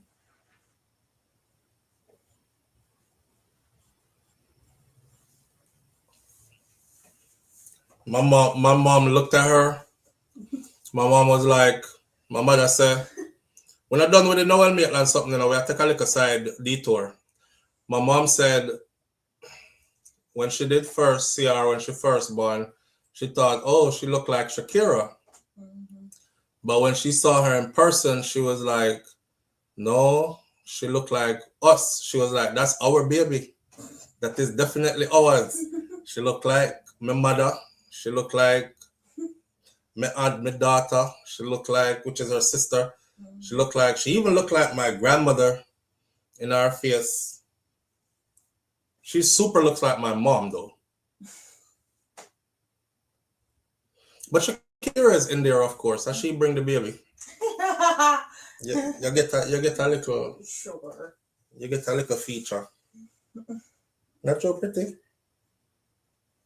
Not so. Can me look like my people them, you know? I can't win. Me look like my people them. As soon as she can fly, Jamaica it is. Like all the rest of them. As soon as them could have fly, they were in Jamaica. Yeah. Not true? Carrie, you're gonna make your ears some real patois in your ears. And your little body get climatized from early. Not true? She is so gorgeous. Oh my God. Where said Missy Brown Brown, Miss Ruby, Miss Ruby Jr.? Nice. Oh. She definitely have the cheeks, boy. The cheeks are prominent. She couldn't escape it. Yes, so. The genes are wild. Because you can look on my grandmother, right? And I can see features from my grandmother on my daughter. It's crazy. When I look at my mom and I see like, she really looked like my mother. And I see features of my mom on her. It's crazy. That means for the rest of her life, then she's going to look like the line of women that she came from. Because obviously she looked like her mom. But she also looked like her grandmother. She looked like her grandmother on both sides. And her great-grandmother too. I really don't think we die. I think we multiply for real. We don't die, we multiply. And energy just transfers, mommy, and we just keep on living, mommy. Not true? Y'all see her temperament? When I see how she calm, she yes, Audrey, she carries them all. True, that me worried about. Friends from Lake. You see what Friends from Lake said? No. She said mosquito is going to bite her up SouFLo. Don't bring her so early. Yeah.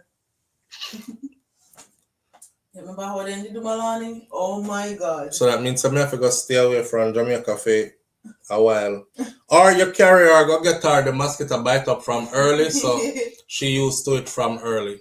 You remember how mosquito did bite we up to and we still live. We survive. You remember how they did Malani? Oh my God. When we came back home, oh my God. Yeah, our last trip to Jamaica, Malani got massacred. She never got that before. But this time, but we never stayed that long a country before neither. That long a country. Yeah, we normally stay in other. We never stayed that long a country before. This is the first time we ever stayed that long a country. And I say, up till now, Malani's skin has not fully recovered. Yeah. Yeah. Yeah, pretty. No, I show you to the people then. She just staring at me and she can't see me, you know. She can't see me. Can't see a thing. She has her mom's temperament though.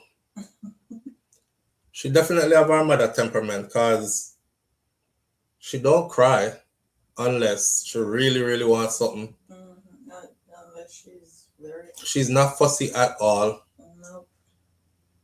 And she, just like you see her here, that's how she is. She is super calm. Super calm. What you say? She see colors though. Yeah, No, yeah, she not light really. and dark. She see light and dark at and this point. shadows, yeah. Right.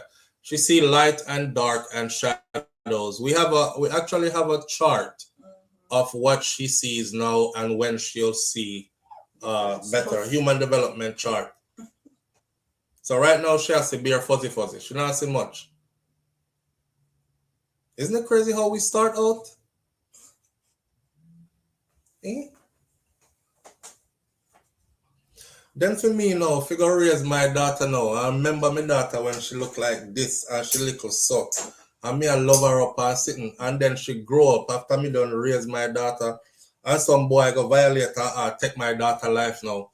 Boy, me don't know but me I pay for somebody get killed. And I couldn't care less. God would have to come tell me in the next lifetime, say, you were wrong for that. Every time I think of that, this is what I think about right here. She don't want this, babe. Me don't want that. Me don't want that. Yeah, give me fake nipple. Give me one real nipple or give me one buckle or something. Let me just eat. Oh, she look like Kai right there. I saw. Troy. Hi, pretty. Hi, mommy. After man done invest, after me I did a prison, after man done invest so much time and energy and your emotions and everything and raise up your daughter, your pretty daughter, and some idiot boy come feel like saying can just take away her life just so. Man, when me hear all Donnelly mother cry yesterday when me see the woman cry, like my heart sank for her cause I know my child, me never birth her. And I will never be able to birth a child because I'm born male and I'm a man. You know what I mean? So we can only imagine what the hell she was feeling. Eh?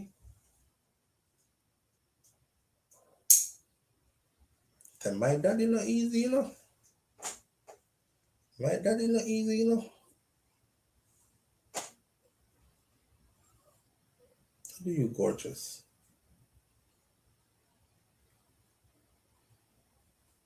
She is so gorgeous.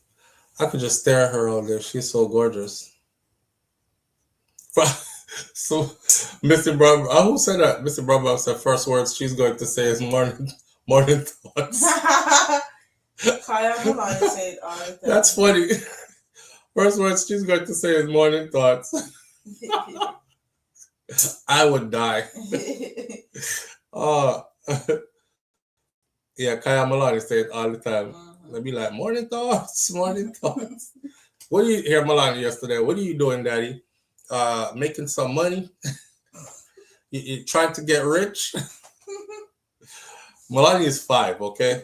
What are you doing, Daddy? Making some money? Trying to get rich? I said, no, I can't get rich because I 7 hours me have. So, but maybe we can make a decent money when we can take care of her. She was like, yeah, you got to try to get like rich, like real rich. Or yesterday, she said, how come we not rich? I said, Malani, what you mean we not rich? 5-year-old, how come we not rich? I said, what you mean we not rich? She goes, cause if we were rich, like our house would be like, I said, our house would be like what? I said, I have a rich house. She was like, nah. Boy, them a picnic and nowadays picnic them hard for please. Yeah, this is not a rich house. When them a watch TV and them a see picnic for them age, in a big old 3-story house and overlooking one pool where long like half of Florida and all these things and come off a private jet and these things. Rich enough for them, man. That's what I told her. That's what I told her. Lulu Ridges. That's exactly what I told her. I said, we're super rich. I said, we have each other. You got siblings. They love you. Everybody in our family is healthy. Nobody is sick. Nobody is dying. You know, she not hear that. She not hearing that at all. I hope she asked me, oh, Mom, you had the baby. When are we going to Jamaica? It's time. Alright, so. Oh, man. Feels like someone tear your heart out your chest. Did you hear Cartel call your name and make video? You'll make it. Here ya, boy, you'll make it. Yeah, man. But did you see the intro for that video? You know, Cartel called my name a long time, man. Like I tell people when Cartel first came out of prison, we got that message like soon as he came out.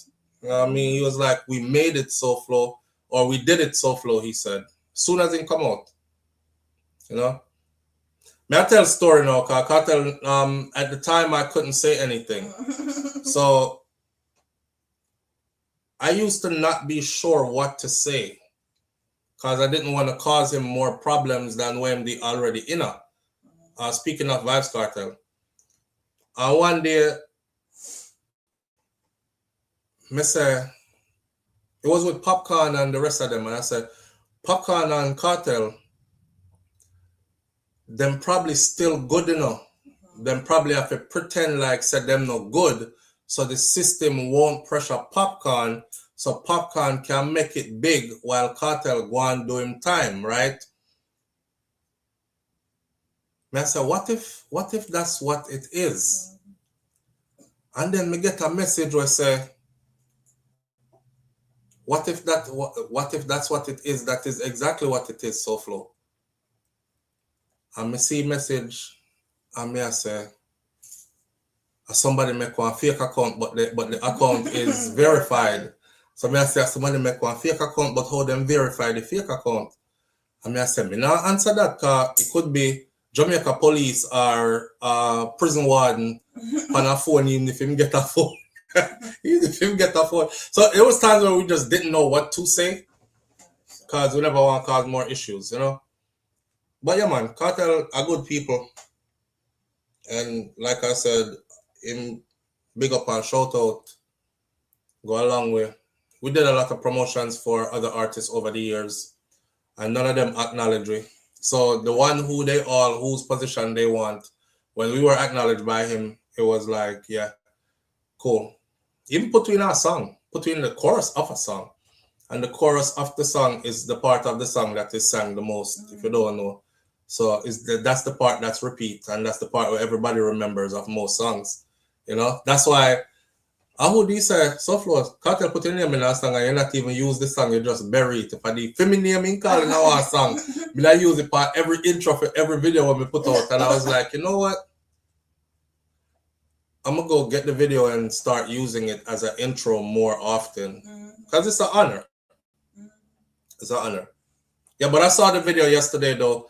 It was Charlotte's Law that was over there, and Charlotte tagged me in it. And then when we go over there, me hear what Cartel did I say. So him did just finish done watch SouFLoTV, and him say me over here I talk about how him jealous. People I talk about how him jealous and whatever.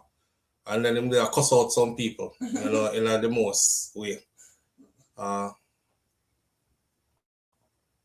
Cargo are good people, man. Cargo is good people. Me telling you, say Cargo are the one who Cargo start on the rumors about me a stripper in Miami. I can't forget that day. So when people was asking me like, yo, SouFlo, is it true? Like you used to be a stripper in Miami? I was like, you know what? Mr. Babe, me I run with this, you know. Yeah. Me say, yeah, I used to strip in Miami, but I don't strip anymore. but I don't strip no more. I don't strip no more. I strip for Uber. Yeah, no, I will name them now, take you up on your head and go talk about Mr. Vegas. Mr. Vegas, go talk about a man club, me did a strip in a strip for man. Yeah, a go-go dance in a man club. And I said, no, I was go-go dancing for women. And your baby mother did in there. We are beat her in our face with my long penkeling. Yeah, she liked it too, kind of stuff. We were just going back and forth on social media, but it's funny to see how them something that take hold of people. And people still believe it up till this Day. One boy look us me out yesterday. Big stripper boy, stripper Batman club. I laugh. All the stuff I laugh. Social media here. Real life is happening off social media. So, Yeah. when me did pregnant with Kai, you did ball pan the morning thoughts video. And say you left me and gone. Up till this day, people still think that shit is real. I'm like, I was laid in my bed, pregnant. You know, somebody not gonna do it again. I can't figure out when to do it again. And the mother called. I was like, what the hell is going on? Because I didn't even see the video. You alright? Mommy sent me the video. I was like, oh. Enough talking in your ears. My God. Say, Daddy, you loud. Don't be talking so loud over me. Just a vibrate up my whole little body. Come, mommy. No contact her, babe. She's gonna start crying. Love you. All right. Oh, the SD card. I need to. The SD card with all the stuff from the hospital. Mm-hmm. All right. Say like. Say toodaloo. All right. Later. All right. Had a moment. Your mother tell that story to you. All right, listen. The Noel Maitland something, right? When me pick her up, me no want to get her back, you know. My wife would be like, so you ready to get her up? I'm like, no. I may find myself stop the work. I may have projects here for complete. May I work on 2 computers. Anytime she bring her in here, me just stuck. I be stuck staring at her and stuff. You know? I appreciate y'all, man. I appreciate you for giving me that little moment there for share. Thank you. Thank you. All right, let me get back into this case now, because there is more here. You don't need to hear what happened in the courtroom yesterday and all these things. So, Constable Noel Maitland pulled out a handkerchief and started wiping away tears as tears were streaming down his face after the 7-member jury on Thursday found him guilty of murder and preventing the lawful burial of a corpse in relation to the July 12th, 2022 disappearance of his 24-year-old girlfriend, Donna Donaldson. At first, he sat upright in the dock as he wiped the tears. They said the tears kept coming and coming, and him wiping and wiping. But after looking around the courtroom and realizing that all eyes were glued on him, he held his head down, but he continued to wipe the tears like him never want them see him cry. So he was crying out of control until him realized everybody look at him. So him stopped. He couldn't stop crying, but so him hold on him head and start wipe the tears, you know? No sympathy. I think he's just mad, or he just sad that he got caught. So after the jurors completed their duty, the trial judge, Leighton Pusey, asked Noel Maitland to stand. And before formally announcing the verdict to him, this is where they tell you that you have been found guilty. During that time, Noel Maitland scowled, his eyebrows tightly knit. He was like that.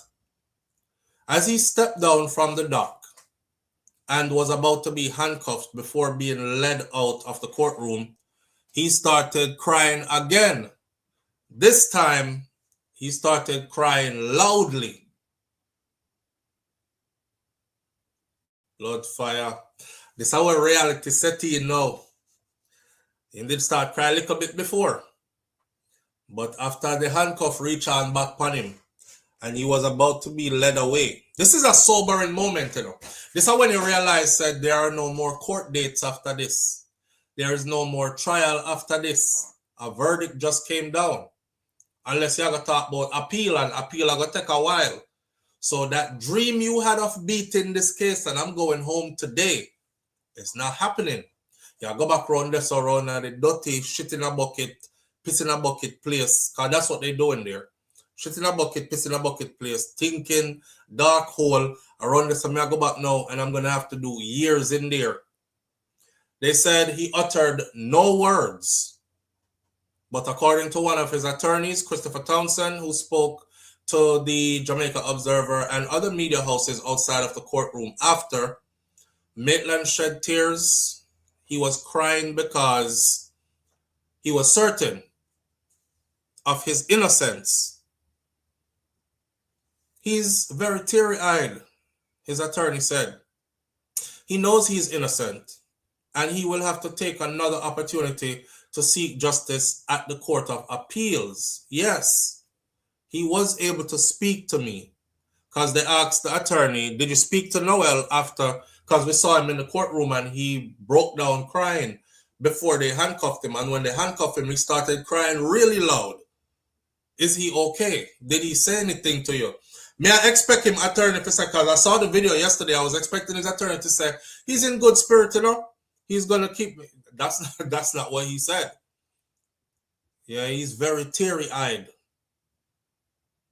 He said this is a serious blow for him because he knows that he is innocent. We are a bit surprised by the verdict. It is a verdict, and it is what it is. Of course, there is always the Court of Appeals. So on the next level, I have a strong feeling whichever way the verdict went, there would have been an appeal. I don't want to say anything too much yet, but certainly we are concerned about how some of the issues were dealt with. Remember me telling you, I am no attorney, but I remember I told y'all if the judge did not properly instruct that jury, that case can get overturned, because I've seen other cases overturned because the judge failing to properly instruct the jury, or because the judge instruct the jury the wrong way or tell them the wrong things, made an error in judgment when instructing the jury. So his attorney said that you notice the summing up was very short. You know, pay attention. He said, you notice the summing up was very, me not see this, people. I haven't seen this. I'm reading this to you now because I'm first seeing this part now. Let me get you this whole part. We're a bit surprised by the verdict. It is a verdict and it is what it is. Of course, there is always the Court of Appeals. So on the next level, I have a strong feeling that whichever way the verdict went, there would have been an appeal. I don't want to say anything too much yet. This is his attorney speaking. But certainly we are concerned about how some of the issues were dealt with.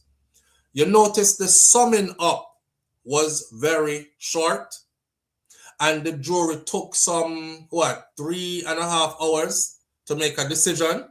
You see that? You see what the attorney said? All right. So I know what I talk about. I know what I'm talking about. I've seen cases, multiple cases get turned over just for this right here. So me, I said to myself yesterday, and before this even happened, I told my audience, I said, that can't be right. Mr. Trouble already. Because a case that lasts 8 long months, anyhow a judge tell them bring back a verdict today. Quick deliberation, trying to meet judge's orders, rush to judgment, fling out the case. Yeah. So they feel like they have grounds for appeal. He said, you see how the summing up was very short? How do you sum up 8 months of testimony and trial that quickly? And the jury took some 2 to 3.5 hours to make decisions. Okay, I won't say much right now. Right.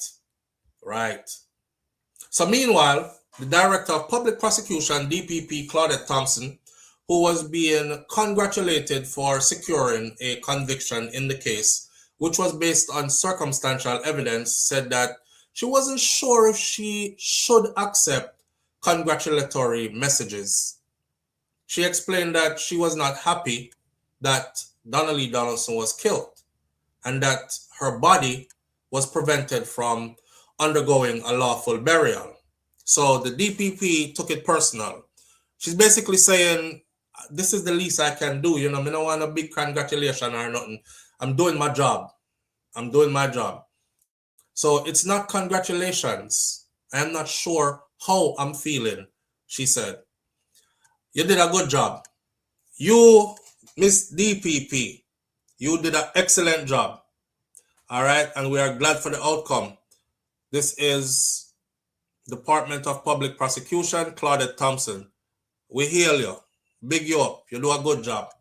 After taking a short moment to think about the situation, Thompson said she was feeling sad. Actually, she wasn't happy. She was feeling sad.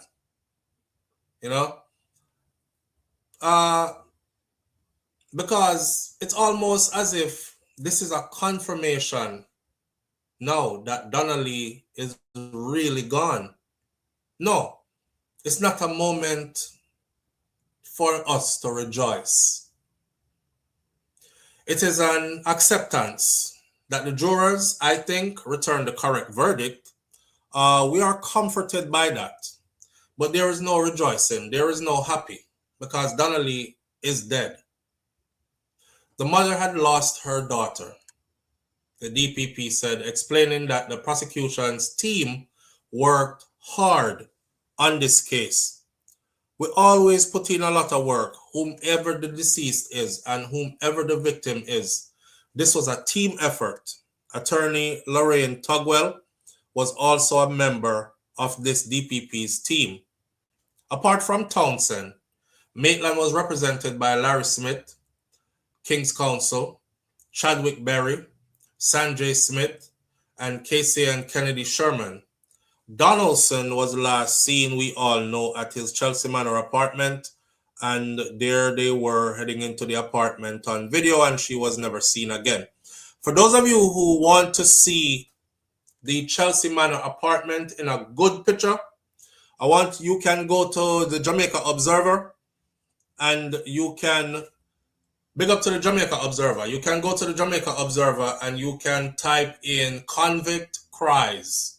And when you type in convict cries, you will get a picture of Noel Maitland. I have a touchscreen computer right here, so I can do like this and increase his size so I get a close-up look at him. Let me see if I can show you this. As he is being led away, him look like he might eat good at prison. Still, him not look like him magadong or nothing. Him look like he's eating very well. See, I'm looking at it right there, like that. As he's being led away, right? And then they have other pictures here of the apartment itself. So there's another picture here of Noel back turned as he is entering the prisoner's van to leave. And then they have another picture. They have pictures of the attorneys, their face, the prosecution face. And then, of course, the picture of Chelsea Manor apartments. Those are the apartments. So when you hear me say, if you look at how the balconies are situated, when they talk about, well, maybe she didn't get caught on video because she didn't leave through the front door. If a second floor, him live on. If she never left through the front door, she would have hurt herself leaving out this way because that's the only other way out. And them balcony, they're high. And that's where I got that from, that the balconies were high. Justice was served. Indeed, justice was served. The mom cried. She said thank you to everybody she could find to say thank you to. Me say, Andre, I don't know, Andre stay already. Andre extra. Me say Andre, I make one bag of knives yesterday, which I was laughing because I was on my way to pick up the kids from school. And that's who I saw rejoicing. And I was like, oh, the verdict, come back. And it was Andre being very loud. Let me share, we don't know where Andre did go on with yesterday. Because, see me, this is Andre Stevens. Yeah, yesterday. Noel!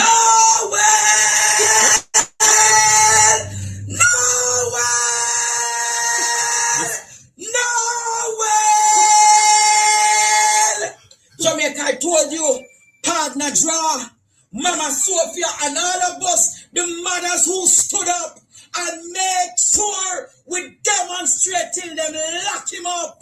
Noel Maitland, you're going rotten in prison. You're going rotten in prison. Can a mother stand a care, cease to watch the child she bear? Jamaica, make we pray and stand with Mama Sophia at this time, because Noel Maitland, you're guilty, you're guilty, you're guilty. Thanks to the truck man, thanks to the truck man, thanks to the truck man and the recording there. And that said Noel Maitland got prison. Noel, you're going to remember my name. Andre Stefano Stevens, we send criminal go to jail, we send them go to prison, rotten in hell. Noel Maitland. Noel. He's very extra, but I just in personality that. It's what I say. I just in personality that. But yeah, this is who actually led out. This is who actually led out from the beginning. When them did look like them never got arrest Noel at all. You know what I mean? So yeah, social media, man, what we have a deal with right now is good when you use your platform for something. You know what I mean? For others. Then this was the mother, of course. To all my Jamaican people, to each and everyone all over this world, thank you very much to stand with me in unity. Today the verdict has passed and victory belongs to us. Victory belongs to us. I may never know what happened to my daughter, Donaldson. I may never get a bone, but justice will serve. Justice will serve. And I will fight to the end, and this is not the end. Because there is a higher God, authority, who is going to deal with this in his own way. And I want to say thank you all to each and every one of you. Victory. We proclaim victory today. Thank you all. God is good. God is good. Thanks to the justice system. Thanks to the jurors. Thanks to Judge Fusey. Thanks to the team of the DPP. I want to say a big thank you to you all. God is good. Mom, you saw Noel cry. What's your reaction to that?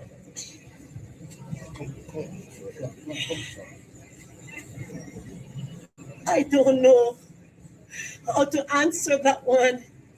Tears our language for even the murderers. God understands. He knows why he cries. He has been crying from day one. I don't understand why Noel Maitland did this. But God knows. I don't want to comment much on him. But I know one day, Noel, even 100 years behind bars, you will tell me what happened to my child. Did you doubt that this would have been the outcome? I have no doubt, because I firmly believe in God, and I know God was going to give me justice. I went through this without doubts. I knew today would have been the verdict guilty. I went with no doubt. I am a fighter, and not only a fighter, I'm a warrior, but I'm a winner because God is on my side. Does this verdict make you feel any less stressed about the situation? I may feel a bit of relief knowing that Noel Maitland is gone behind bars, but that can't give me back my child. I still want to know where my daughter is. I would really love to still know. I want to have that closure. It don't solve my problem, but I can go on because justice is served. So there you get an insight. And then there was Noel's father. Noel Maitland's father was also, I mean, the mom said more, right? But Noel's father was also there. And Noel's father said, this is what he said. I'll tell you the truth. I don't have nothing to say now. I have nothing to say. All I'm going to do is just appeal. You were in the courtroom when they... Yes, I was. What did you feel? How do you feel when you heard that he was guilty? What I feel? Well, I didn't expect him guilty. I didn't expect them to find him guilty. Because I don't see the evidence to find him guilty. That's all. So in other words, you don't think the outcome is just? No, I don't. Don't you think the evidence was overwhelming? No, I don't. Okay. What's your name, sir? Huh? What's your name? Same name as his. What's your first name? Same name as his. Okay. Thank you, sir. Enjoy. Thank you.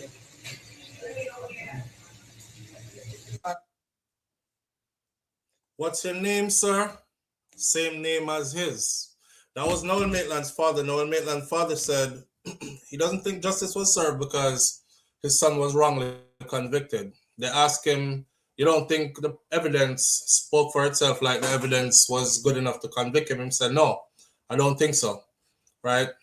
I guess we're going to have to just fight it on appeal. And they asked him when he was leaving, what's your name, sir? He said, same name as his. So that's Noel Maitland Sr. And his boy, Noel Maitland Jr., is gone to prison. I want to tell Mr. Senior, Noel Maitland Sr., say, sir, you see the comment that was said, Delulu? Yeah, I don't want to disrespect the man because I don't know him like that. And disrespecting him ain't going to go nowhere. I understand. I speak from a place of empathy. I understand that you just lost your son. However, evidence says your son caused another set of people to lose their daughter. So you lost a child, but your child took somebody else's child. So it's only fair that life and karma works like that, right? I know it's your son, so it's going to be hard for you to accept that that is what he did. I don't know in a personal relationship. I don't know if him tell us, Daddy, I'll tell you the truth, you know. I kill her, you know. But me can't say me kill her because I accident me kill her by, you know.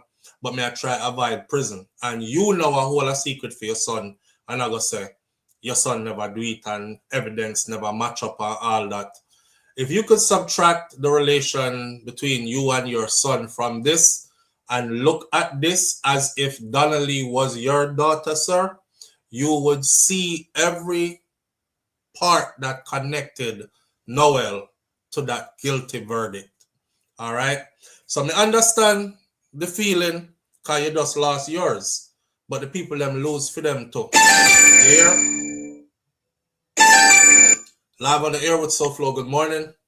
Hey, morning, SouFLo. How you doing, man? I'm a good family. How you doing this morning? I'm a day. I take it easy. I mean, listen to Keith. Yeah.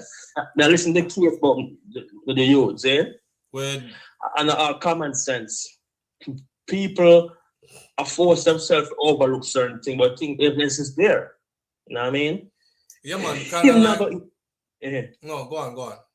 Now I said, him not gonna look on nobody and say, I me do it. Because I'm coward. Because even if you go to prison for a little time and come on road, people not upon the scene that them go isolate him and them go exile him. You know what I mean? So Right. him not gonna come and say, hey, I me do it to the killer, no, you know what I mean? Right. But if my wife and me live in one house and there's a camera outside and my wife come out of the house and she never go back out, evidence is so overwhelming. There's no question about this. Don't overthink it. Bro, you know that case here, you know what I said about this case? I said from the beginning, I said, if Vibes Cartel case, when Cartel and Sean Storm and Kair Jones and Audrey St. John, when them man they did get convicted, if their case had this much evidence in it, yeah, I wouldn't have been talking about freedom for years. I wouldn't have been talking about them at all. I would have been like, yeah, go do no time. But that is when a case has evidence, and it's funny because the evidence in Noel's case is the kind of evidence I was asking for in the Vibes Cartel case, which they had none of on any of the guys involved. So this overwhelming amount of evidence, that is just in a denial, man. Him just in a denial because, you know, Noel and boy, and him would have liked to see him get free, even though everything says deep down, I think him knows him son do it. There have to be consequences. The girl herself have a life, like me have a life and you have a life. She have a life and somebody take our life. How them live free? What about my life? You know what I mean? Yeah, but you know, so people think about them own first before anybody else. But tell the truth, if we have a brother who could commit murder of one girl because of some relationship shit, but after shit, man, that's the best we can support him behind bars, my brother, but you're not advocate for him freedom, knowing say that. You cannot. But because you break the law, you kill somebody, say you kill somebody, my hand them ties. Right. You know what I mean? Hand tie, you know what I mean? Right. So you have to split so justice, like, brother. Yeah, it's like if you don't want it upon your own or if you want somebody else. When you're on, you're gonna say, I know him, I can't. You might so same people can say the same thing. But when somebody murder somebody to you, you know what I mean? Yeah. So I have to be fair in a life no matter what. I have to be fair. And I think evident, Charles, you know what I mean? Yeah, the girl come through the door, there's a camera outside. The girl will go back through the door. What am I say? I'm the person who in charge of the footage. The girl never go back through the door. That's the thing. The girl went through the door into the apartment and was never friggin' seen again. That she disappeared. His apartment was a portal that she disappeared into another world through. Once she got a black hole. Once she went through that door of his apartment, she disappeared from life. On Earth. Is there a back door, a back exit? No, it's a balcony. And that's why I did show the picture of the balcony. And the only way that she could have went out is if she jumped from up at the balcony there. If they're having an argument and it's about him woman where have a baby mother picture up on the wall, your girl or your woman of 3 years is not gonna say, you know what, me done talk, me I left, jump over my balcony. I'm leaving this way, I'm not going through the front door. That makes sense? Yeah. And that's what's good to know. The apartment, because I'm looking online, I'm see the place, the complex. It's a gated community, right? Yeah, very secure community. So that means that there are more cameras, if even trace are coming out of the place, right? One camera different. Bro, in court, they said at least 5 cameras, they have them. That joke thing. At least 5. Guilty, man. So I'm not like a one camera and a one man catch it. At least 5 cameras. I'm not saying the coach though. Them never get to have switch to him and bring out the coach. Them never do what? Get a switch to him, bring out the coach, and then say the news of a casket. Yes. Yeah? They got footage of him bringing the coach out. The coach come over the thing and drop that. Me I tell you, say if them want to, you're tuning in late. Me go over this already. I was saying if they really want to press charges on somebody else who assisted him, they could charge that person with accessory to murder after the fact. Because Donna Lee did another coach there. And the person will help him to bring out the coach know exactly what did I go on. Yeah. Look on this now. Look on this, right? My wife, yes, right? My wife have a brother that connect, right? And no one then he knows he's a good man, you know. He know me, But no one then in my car to check up upon my wife. You all right? See, You know what I mean? just to make sure Because- sister all right, because you never know. Yeah, you never know what happen. So you took up and say, you all right? Then you find about Dave. I'm not judge Dave, but you know, you shit me coming in. Just to make sure say him sister all right. Yeah. You know what I mean? So it's like, we have to be realistic, man. The man guilty. Only thing I'm not going to do is judge him, though, because what happened is that it can be a fit of rage. When they get angry and push her and lick her head, or when you look at the girl interview with him, I see the girl, it's look as if I want a girl who can't control herself when she's angry. Someone's a picture, she come on time with a knife and whoa, wait. When you just said that part here, you say you look and you see a picture with her. And no, I see an interview with her. An interview with Donna, yes. and yeah. tell you say what? Yeah, me is a good sort of character. If you know me. Okay. So but what's the interview with her? Mm-hmm. And it's a girl, is a me not judge her, but what me see, my opinion of what me think me see that. It can be a girl who work on off impulses.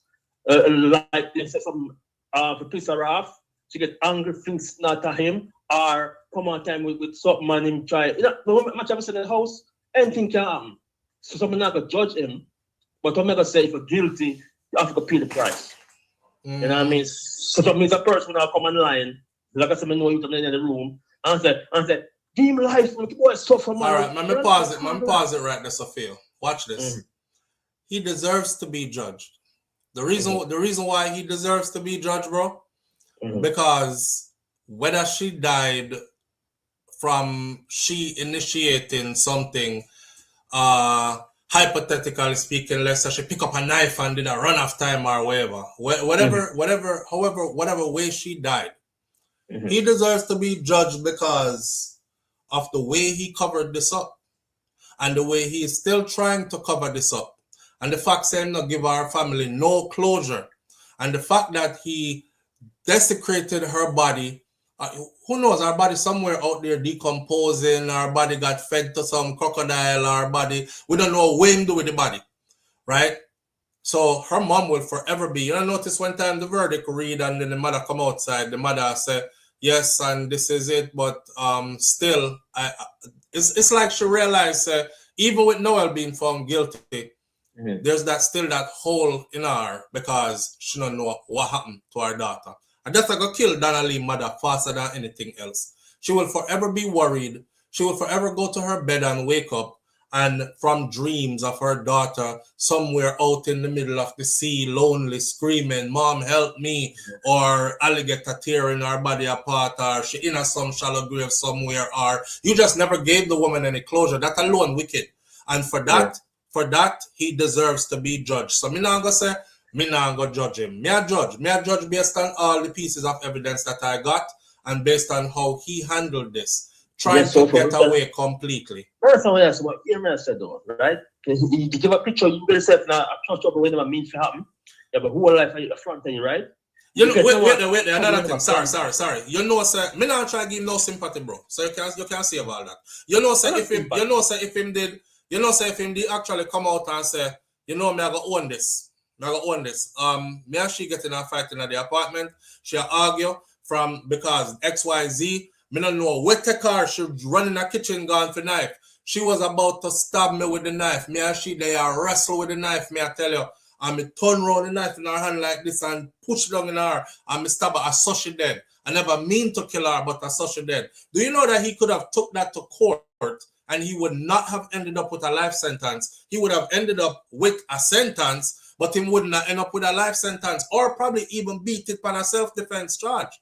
But the fact say how him go about disposing of this young lady body and then lie say him not have nothing to do with it. We have argument and she walked through the door and disappear. I had never seen her again since. And then I go through the lens and tell lie for everybody else around him who might have had a piece of evidence. Him deserve to be judged, man. Yeah, but what me have to say, make the Lord judge him and make God judge him. Me for say, deserve punishment and leave this. I'm not gonna be a one for say. I wish they hang him in there. I wish they take out all them 20 of them. Me not be the person that's what I said. All right. All right. If anything, we'll link back. All right, my brother. Manners. All right. Well, you know what? Me I go up on a limb. If I did my daughter, after all the evidence I've seen, I hope them hang him Ross in there. Because if him did come out here, I kill me, would I kill that? Either me do it myself or pay if it get done. And that's just straight up me saying that. I'm not encouraging anybody else to do it. Me I tell you what me would I personally do. All right? So we're going to left it right there. So, him can't get no sympathy from me. I'm sorry. Because me and my wife getting enough things, enough time, and me not think for do nothing like that. Much less anything close enough that will ever get me to that point where I'm explaining how the hell she got killed. You know, we sit down here and we talk on this channel, right? And I've said before, women, some of you do need to control yourself. I'm going to give you examples of videos I've seen where, like, me give you the example of the woman where the man sit down there with him not say nothing, and she a cuss him in public in Jamaica. She a talk about, move and go and suck pussy boy, this, you know, and the people them around her and give her energy, you know, cause them a say, whoa, she say him suck pussy, Lord. Hey, suck pussy boy. And the man just there a billing him, there steam, you know, you can almost see the damn steam coming out of his ears, okay? And nobody is telling this woman, like, let's give her a name, Marcia. Cause I want video with her. I don't remember her name. Nobody has said, Marcia, leave, left, leave the man alone. The man had a machete, you know. He had a machete. You see, when him finally can't take it no more and I tell the woman to go on and allow me. At that time, she start, it's not possible, you can't do me nothing. This is our man that she has been with for quite a period of time, you know. In front of people, so, but the boy, you can't do me nothing. Now you see machete in your hand, and I tell him about him can't do you nothing. And then the crowd now, oh, she say you can't do her nothing. You're weak and soft like why you can't do her nothing. Talk up the things, me girl. Throw a battery in her back. She kept going. The only thing me hear, and one time, me a country boy, and me handle machete my whole life. Whenever I swing a machete and the machete chop something like, say, a tree trunk or something, you hear that shing sound there where you make that shing boop. That sound there. A beer of them me hear when the man starts swinging the machete. Everybody that was around her, encouraging her to carry on like that, run. Because them no one get chopped up. And while they're running, the person who was filming and whoever was with them, because we see the video, you can hear them and say, I chop her up, you know. Jesus Christ, I chop him up. Why you are called Jesus' name in this for? Leave Jesus out of this. Uno wasn't telling her in the name of Jesus, leave the man alone. So why you call Jesus now for talk about Jesus Christ? I chop her up, you know. Some woman need to simmer. Some woman need to build. That is something real. But I also do tell the man them say, a woman's strength. You see that man here, Mas Clevey, my grandfather? When him say, Miss Ruby, 2 bull can rain in a 1 penny, you know. That's all him said to my grandmother, you know. Anytime Miss Ruby raise her voice too much, Mas Clevey don't argue. Him not go back and forth, fuck you, I fuck you, to boy, don't to get more. Nope.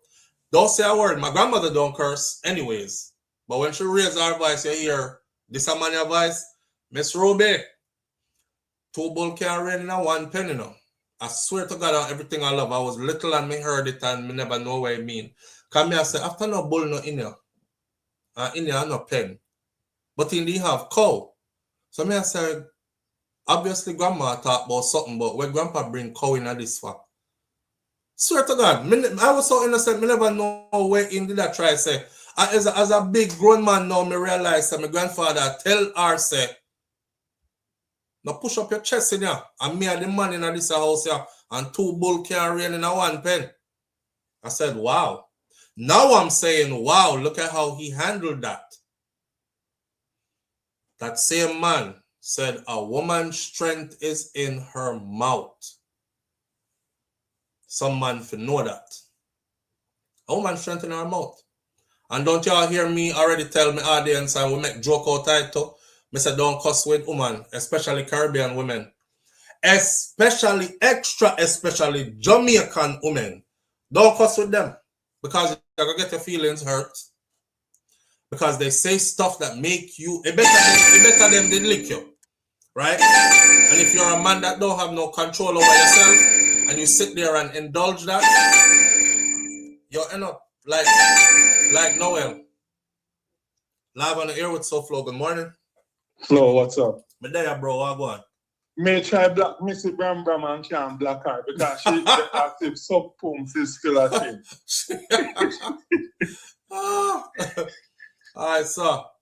Yeah, it's against our culture in Missy, and we just don't do it. I have to stay far from that. All right, me not gonna get into that one there, though. Me I left that there, so. So me dead with laugh when me hear you play Andre they sing Noel. Me say, you know, I want them know that there's a phrase that says sing Noel is a part of rejoicing and celebrating also. So even when him starts saying Noel,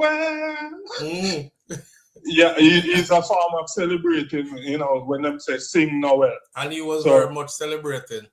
He was celebrating. Yeah. Him deserve accolades for that, man. Cause that's the first person I thought of yesterday. I said, damn. You know, I remember when him went 10 toes down hard in the paint for this, and it got all the rest of us to start paying more attention to the case and stuff, you know? So the guy we just called, what you said, no juicy beef, no mothers, no tasty, no patty, no sympathy. Nothing. Because the thing is that people forget that we out here, we never take any oath and law, so we're going to protect and we'll do the right thing. These people take oath and say they will serve and protect. Yeah. They will do the right thing. And they're going against law. I mean, at the end of the day, Noel is a man. So your uniform does not change the core person of who you are. And we've talked about this here before as well. When a racist police officer put on a uniform, change him racism, him still see through those racist lens. When a angry, easily irritated, agitated, unethical individual put on a crisp, tailor-made suit, it doesn't change the core of who he is. Angry, easily irritated, unethical, you know what I say? Dirty excrement kind of person. It not gonna change him. Noel, outside of his uniform, is still a man. And him and him woman in a them apartment, something happened in there. Something happened in there. And whatever happened in there cost her life. Right? I don't think he brought her there to kill her. I think something happened.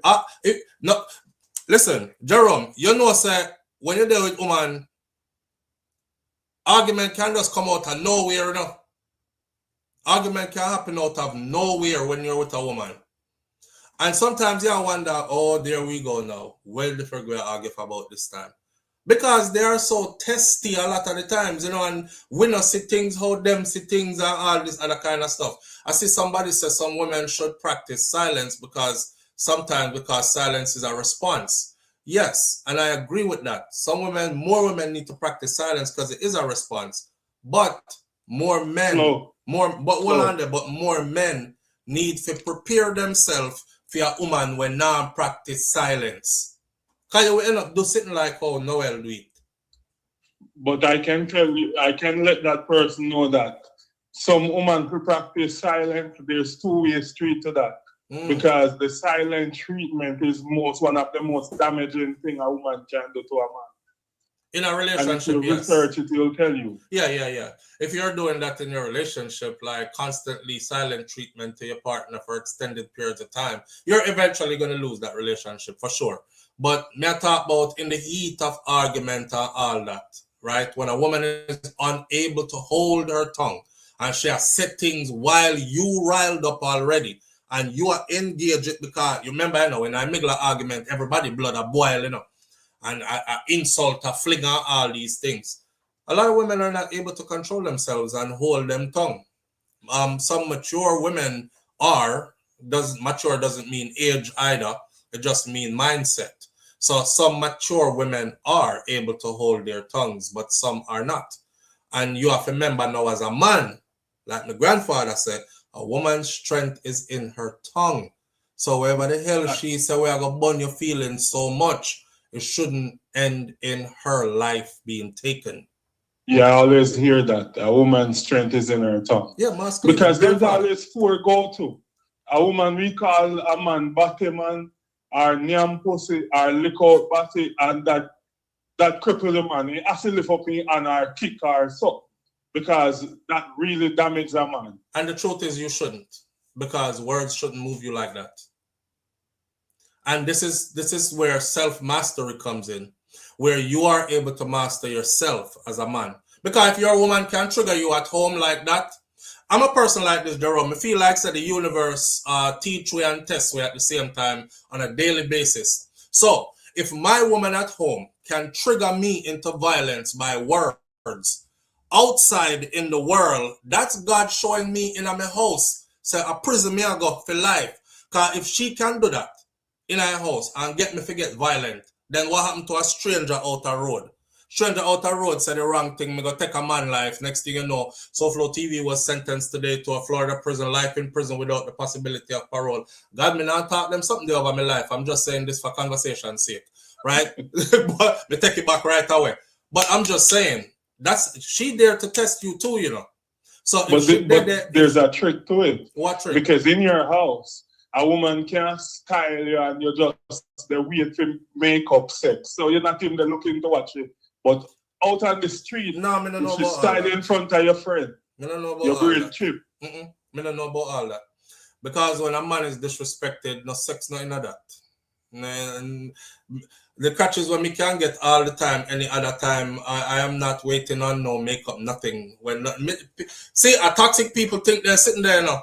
We could fight now because later when time we are crap up each other and makeup and it's so intense and you know, and the truth is that work sometime and it works at first, but after that, if you're in a relationship where it's constant disrespect, you not even want to see that person there no more. So there will no longer be that makeup sex. It will just be argument and resentment, and more resentment turn hatred, turn dysfunction, turn, you know what I'm saying? It won't be no makeup sex and we back to normal again. So back to Donna Lee, what if she was pregnant? And then, you know, Noel did have him woman also. And it caused a problem. Then that's a stupid way to go about it. That's a dumb ass way to go about it if she was pregnant. But I forgot how they figured out that she was not pregnant. Because they don't have no body. So there's no way for them to know. That's a dumb way to go about it.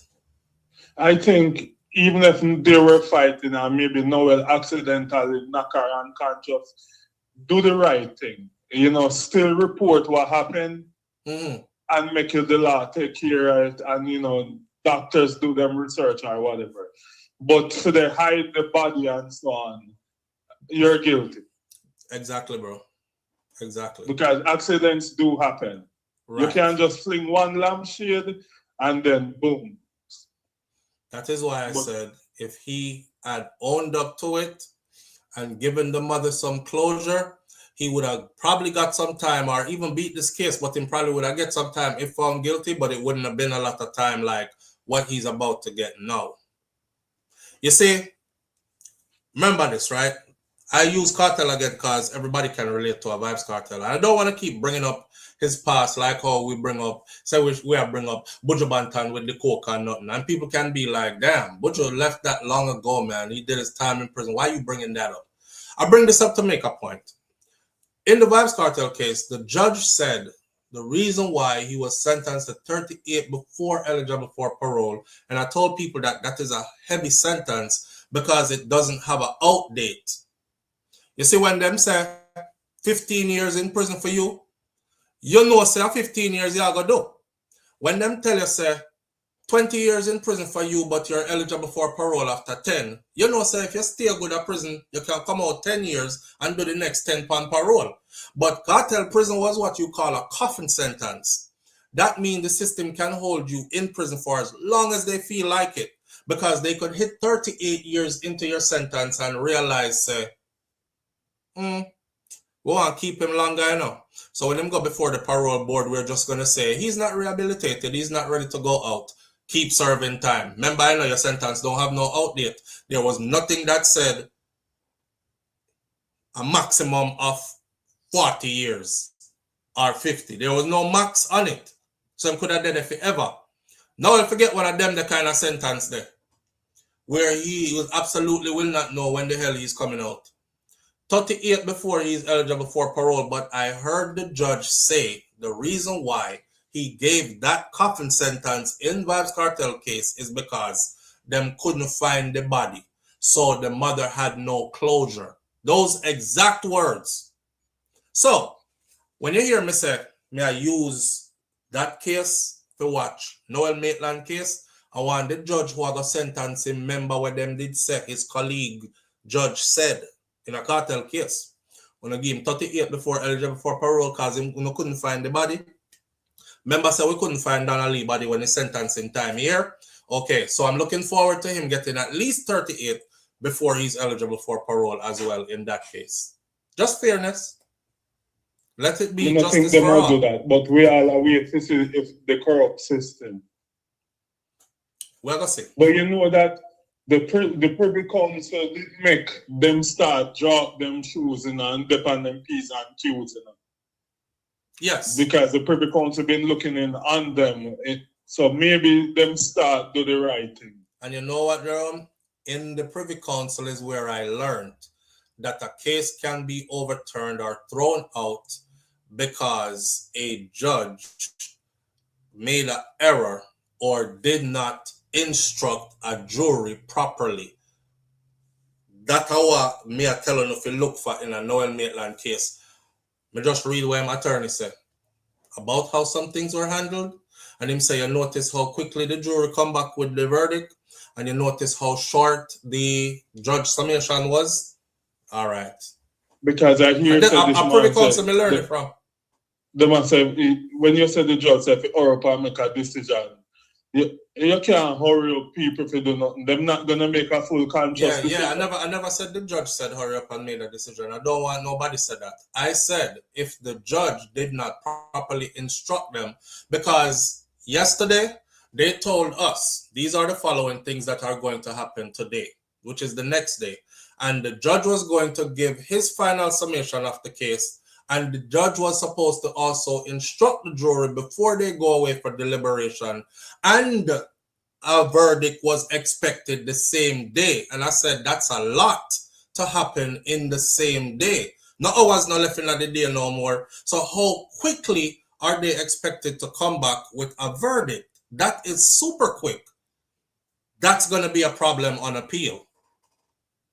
That's going to be a problem on appeal.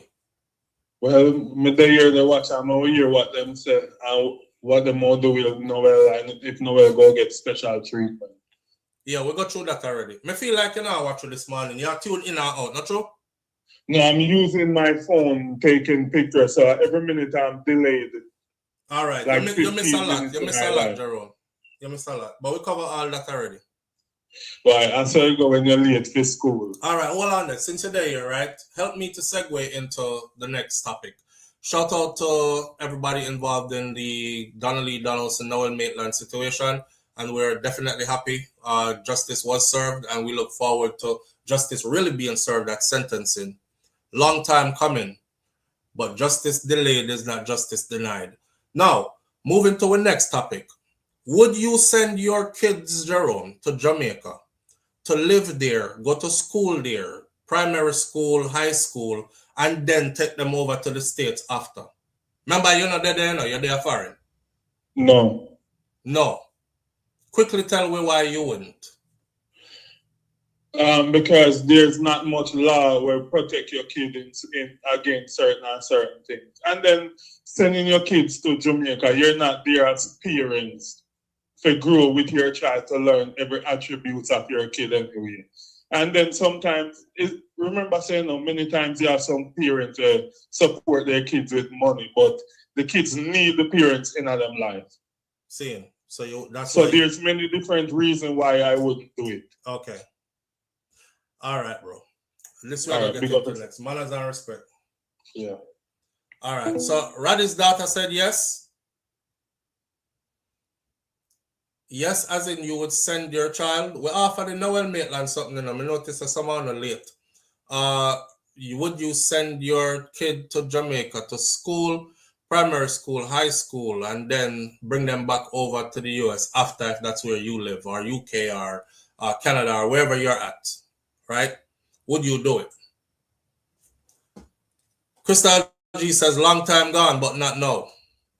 Well, I'm going to put it to you like this. Because I got cursed out on Instagram for saying that I would not.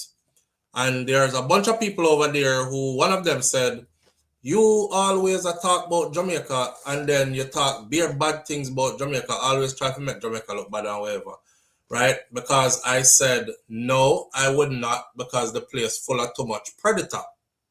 So here are people now. SouFlo, move your wara not from Ronia, SYM. All something like that, you know, just for this. America, which part you there? Full of beer predator. Them have more predator than Jamaica. And things are more likely to happen to your child in the US than Jamaica. All right, so this is where I realized that a lot of my people don't have a good sense of reasoning. I mean, I don't want to insult anybody intelligence, right? But the question that the guy asked on Instagram that I answered to was not if Jamaica had more predators than America. That wasn't the question. So I don't know why you argue with me about foreign have more predator than Jamaica. The question can only be answered on a personal level. A person will say yes to this question if they have the proper backative in place in Jamaica.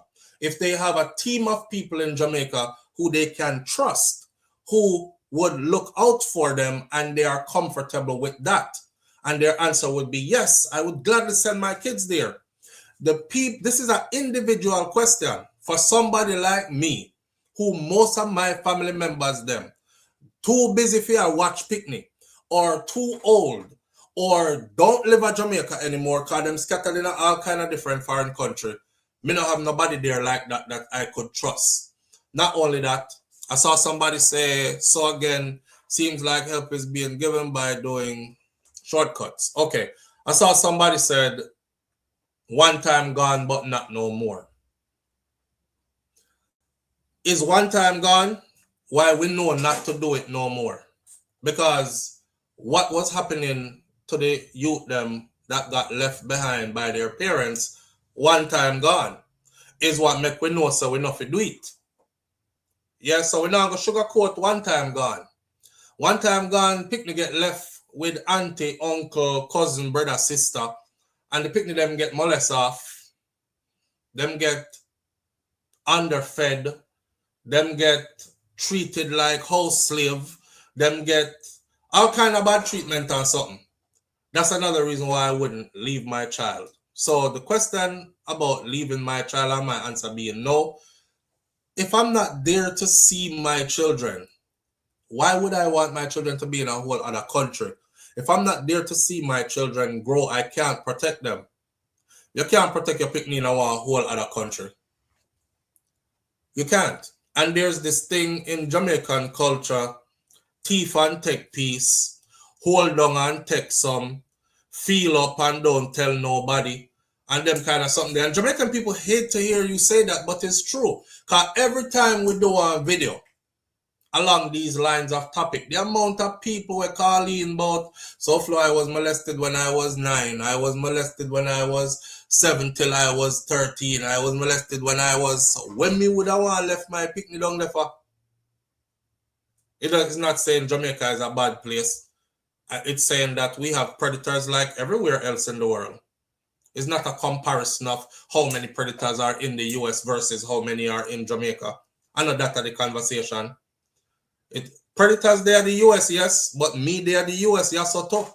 With enough gun, a whole heap of bullets and a mindset to use them when it comes to my own and protecting my own. I'm not in Jamaica. So it's not about Jamaica and making Jamaica look bad. It's about, do I feel comfortable doing it? And do I think my children would be okay? And the answer is no. So I wouldn't do it. My son went to primary school in Jamaica. He lived with his grandmother and I used to travel back and forth to see him. That's good. if you have that. I had that. I had that. I was with Miss Ruby and Mas Clevey, and my parents did their foreign, right? Right. But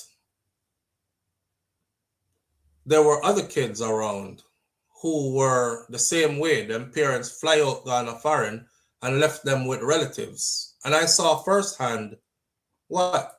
You know, when you see the little boy down the road where you know it's a female mother they are foreign and father they are foreign like your parents, and you see the buff and butter where I get, and you know say, boy, if Miss Joyce did there, they wouldn't have treat them and so, you know. Oh God. And look when the mother fly in, look how them act like say she had the best thing since sliced bread and call them love up the little boy and treat him good. And as soon as the mother fly out back and turn her back, him get treat like dog again. We saw it. So I know for sure that ain't what I want for my kids. So I would definitely not do it. Not true. The Buffalo Soldier says you have to have a support system of people who listen to your instructions without thinking you feel your kids are better than others.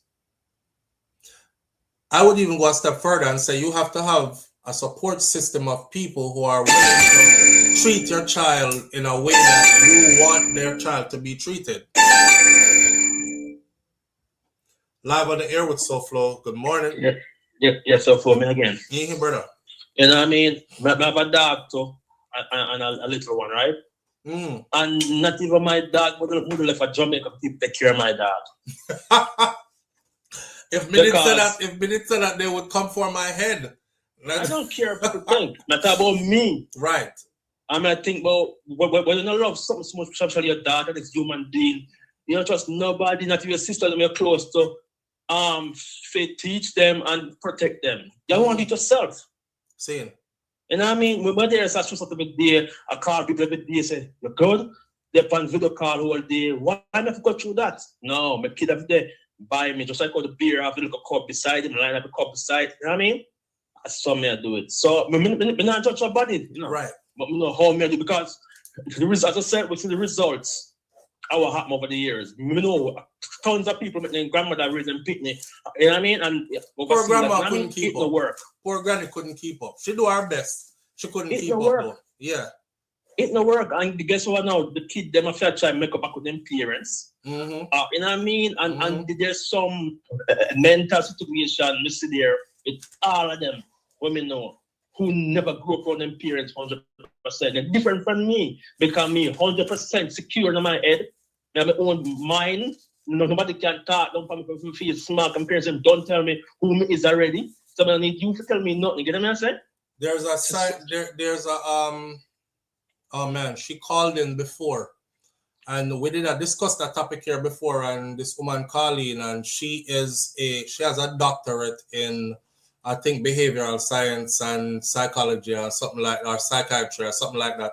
But she called in and she let me know that she's the one that put together the Barrel. It's called Barrel Kids or Barrel Children Project.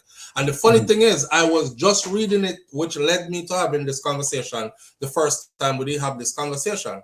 Now, these are medical experts who are telling you that every child who was left behind, what them call barrel children, they all have long-term issues and effect from it. Them suffer from abandonment issues even as an adult, or them have issues with commitment, or them have issues where, like, it's a long list of issues where them have. Easily angered, highly irritated, pull up wall around them that you can't penetrate, like all different kinds of stuff that affect them way into adulthood. They have abandonment issue. Yeah. And the thing is, most of the parents them used to just think, say, boy, nothing I'm going for where yard, so me I go far and go look it, you know, and mommy, take care of the picnic them for me. Me send in the barrel and send in some money and thing, and you go and take care till me get myself suit set up there, so and me come get them. But the children didn't see that though. Them not care about none of that, because the picnic not care about that. What the children saw and felt was their biological mom or dad was not around them at all the time. So these issues that develop with them, the parents never know said this would follow them into their adulthood, but science says it followed them into their adulthood. Yeah. Because we are not scientists, but we see the research over the years where it doesn't work. Right. No matter what you buy them clothes, they can send money to them, they still want you, your loved one, if you're advice, or wake up and see you run to you. Yeah. But when they oversee them, if I call, they feel a sense of the touch feeling. It's like they don't belong nowhere. Bro, picnic, there are parents in the US who send in barrel and them picnic look fresh all the time. Like, you know, them have the latest this and the latest gadgets and the shoes match the shirt and the name brand this and that. And them picnic there, they are hurting. And there are kids in Jamaica who them have their mother and them father around, them family not so rich, are not rich financially, so them wear hand-me-down, or them clothes and shoes and stuff look a little bit battered than everybody else's fresh new stuff who family are sent it from foreign. And guess what? Those children with them parents around them are far more adjusted than the children them who have all the nice fresh things. Cause my mother send barrel, you know, and my father just flying, but him gone again. Yeah. So we learned over long term that it no work. You know, it actually caused more damage than anything else. Yeah, I want you to down to the animal that feature for those people.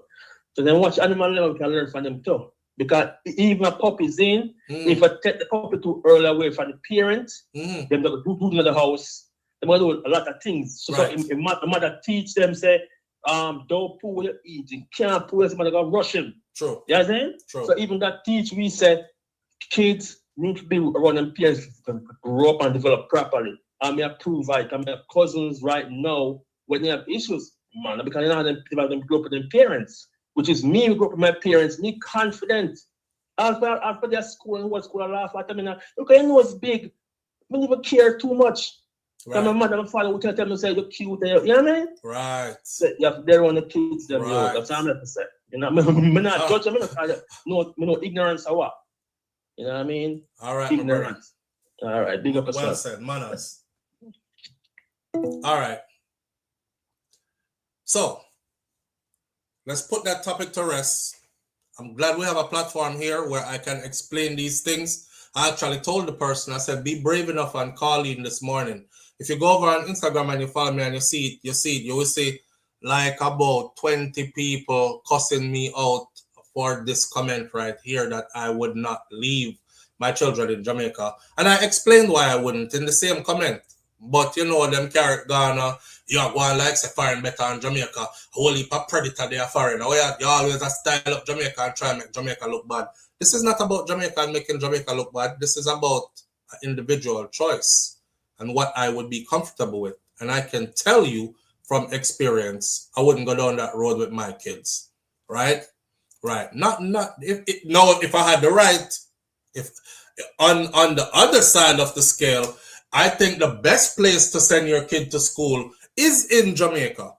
If you have the right system, I don't honestly wouldn't want my picking them school up here.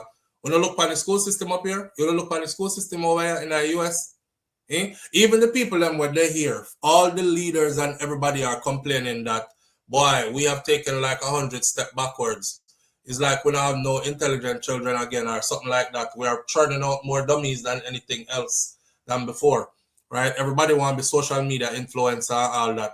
Jamaica school system is one of the best school systems in the world, especially when you go to a good school in Jamaica and you have teachers that actually care. Can't all of them care again, like old-time teacher them. But if I had all those things in place and a secured system, all my children would be in Jamaica. All of them would be. I went to Knox in Jamaica, and Knox had foreign students who were boarded out at Knox, lived on campus. If I had the same security as back in my time when me did there at Knox, I'd have board out all of me picking them up at Knox. Today. That me not think that exists again though. I don't think that exists again. Do you know how hard it is to love an adult through that trauma that still affects them? Nance. Yeah. To Iris says, no, I wouldn't, because I don't want my children to ever feel neglected or abandoned. Every child needs their parents. present in their upbringing, mentally, emotionally, and spiritually. And I'm going to say one more thing to close this off, and then we go into our next topic, which is probably it's right next to our last topic for the morning. We're not saying anything bad about the parents who did leave us. I'm one of them. I got left. I'm not saying anything bad about our parents who did leave us. Okay? I'm not one of the people them would dig up old things like me the other day. Me not dig up. Hold on there. Live on the air with SouFLo. Good morning. Good morning, SouFLo. Good morning, family. How you doing? Not bad, thank you. All right. I almost wasn't going to take your call because I was at the end of this topic. But tell us. Yeah. Talk to us, sir. Well, you don't know who is behind the keyboard that is sending a message. Sometimes some people were down in their mother basement and them lonely. So they will say anything. SouFLo, everything you say, you're right. When children, look, when I was in Jamaica and before I came to Canada, I'm the only family member with my children in Canada. Everybody else is somewhere else, America, whatever. But before I came here, everybody said, oh, you can, people them can't send for you, you know. And the people them would have want send for me were like sister and nieces and nephews, and those things take long to come true. So anyway, I wouldn't be leaving my 2 children back home to come here in Canada.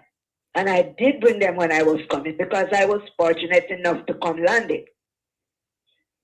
I wouldn't leave my children down there. My children were attached to me already.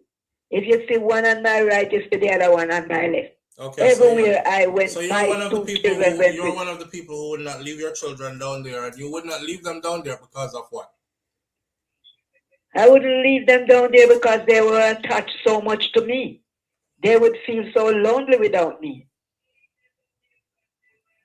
Okay. All right. Yeah. All right. Yeah. Thank you. Thank you for sharing. Okay. Yep. I think all them people that who boarded out their kids at Knox, I'm sure they knew their kids were going to be lonely without them, but they felt safe, and that's why they did it. Live on the air with SouFLo. Good morning.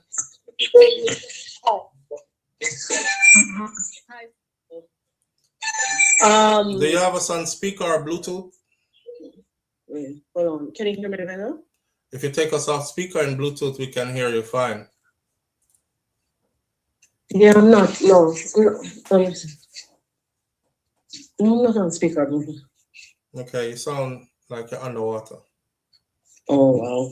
No, go ahead and talk. Go ahead and I'm talk. just going to quickly say. Yeah, so you sound good. Go ahead, my family friend, actually my father's best friend sent his daughter to a board at Bel Air Prep. I think that's in Manchester. Bel Air? Yeah. Yeah, Bel Air is one of the boarded prep school. Right. So he lived in New York, and his daughters, he sent them to that school. So I do agree, you have to have a good support system. Right. So I did say yes in the chat, saying that I would send my child or children there based on a good support system like based that. on a good support system. Right. So they went to Bel Air Prep, they went through the whole 9 yards, their summer break, winter break, any break, they were back in New York. Or the father was down in Jamaica at the time, but they did have a strong family background around them. So I guess he was pretty much monitoring and making sure they were okay. Okay. So I agree with a strong system, because if you don't have that supportive background or family and everybody on the same page, it wouldn't. And two, if you pick a really good school, right? That also helps, because some of these schools, they are not over populated with kids in the classroom. Right. So you get that one-on-one attention. But the school system in Jamaica is pretty good. Yes. I love the school system in Jamaica. When I'm in Jamaica, one of the things that I admire, I just sit down and watch them. I mean, I watch them like I'm watching kids in a funny way. I'm watching them because I miss those days when, you remember when you go to school and your uniform have to be neat and you take so much pride in the school you represent, who wear tie and who wear bush jacket and shoes have to clean and, that kind of stuff. And I look at that and I tell my kids who are born over here, I said, look at these kids. I said, don't you notice that nobody is worried about who's not dressed in the latest anything? Right. Everybody is wearing their uniforms, and my kids are like, man, and they all look so good, And I say, yeah, this is why I love the system in Jamaica right here, a part of it anyways. So, yeah. Right. I was one of those children, too, who my father didn't want. But my parents separated. My mom migrated, and so I was one of those barrel kids, too. My mom migrated, and my dad, I stayed with him and his new wife, right? But I went to school. He did not want me to leave Jamaica. He's like, you got to finish your education here first. Right. So I didn't migrate until after high school. You didn't migrate until after high school because they wanted you to stay and finish your education first. Yeah. And because I had the opportunity to always come up for summer and all of that. See, my and father you is had like, take your ass back. You're one of them. Yeah, take your butt back because you have to finish high school in Jamaica. Yeah. You're one of them kids that I'm talking about that I went to Knox with. Oh. Yeah, no, I didn't go Knox. I know you never go Knox, but you're one of those kids like when a fly out when holiday come and come back when school start back and stuff like that. You're one of those. Yeah. All right. Yeah, man. And all right, big up yourself. All right, manners. Yeah, so you had it good, like one of those those kids. We don't know what really going on in the dorm them, but I know that our dorms at Knox had. Listen, children, especially teenagers, are always going to find a way to get in whatever it is. Nowhere is 100% safe from teenagers. They're going to get into something. If you think as an adult that you can govern a teen 100% completely, you're wrong. You are so wrong. However, there was good governance at Knox. I can only speak for Knox. And I can only speak for Knox to the point where, no scandal never broke out about Knox from them time till this day.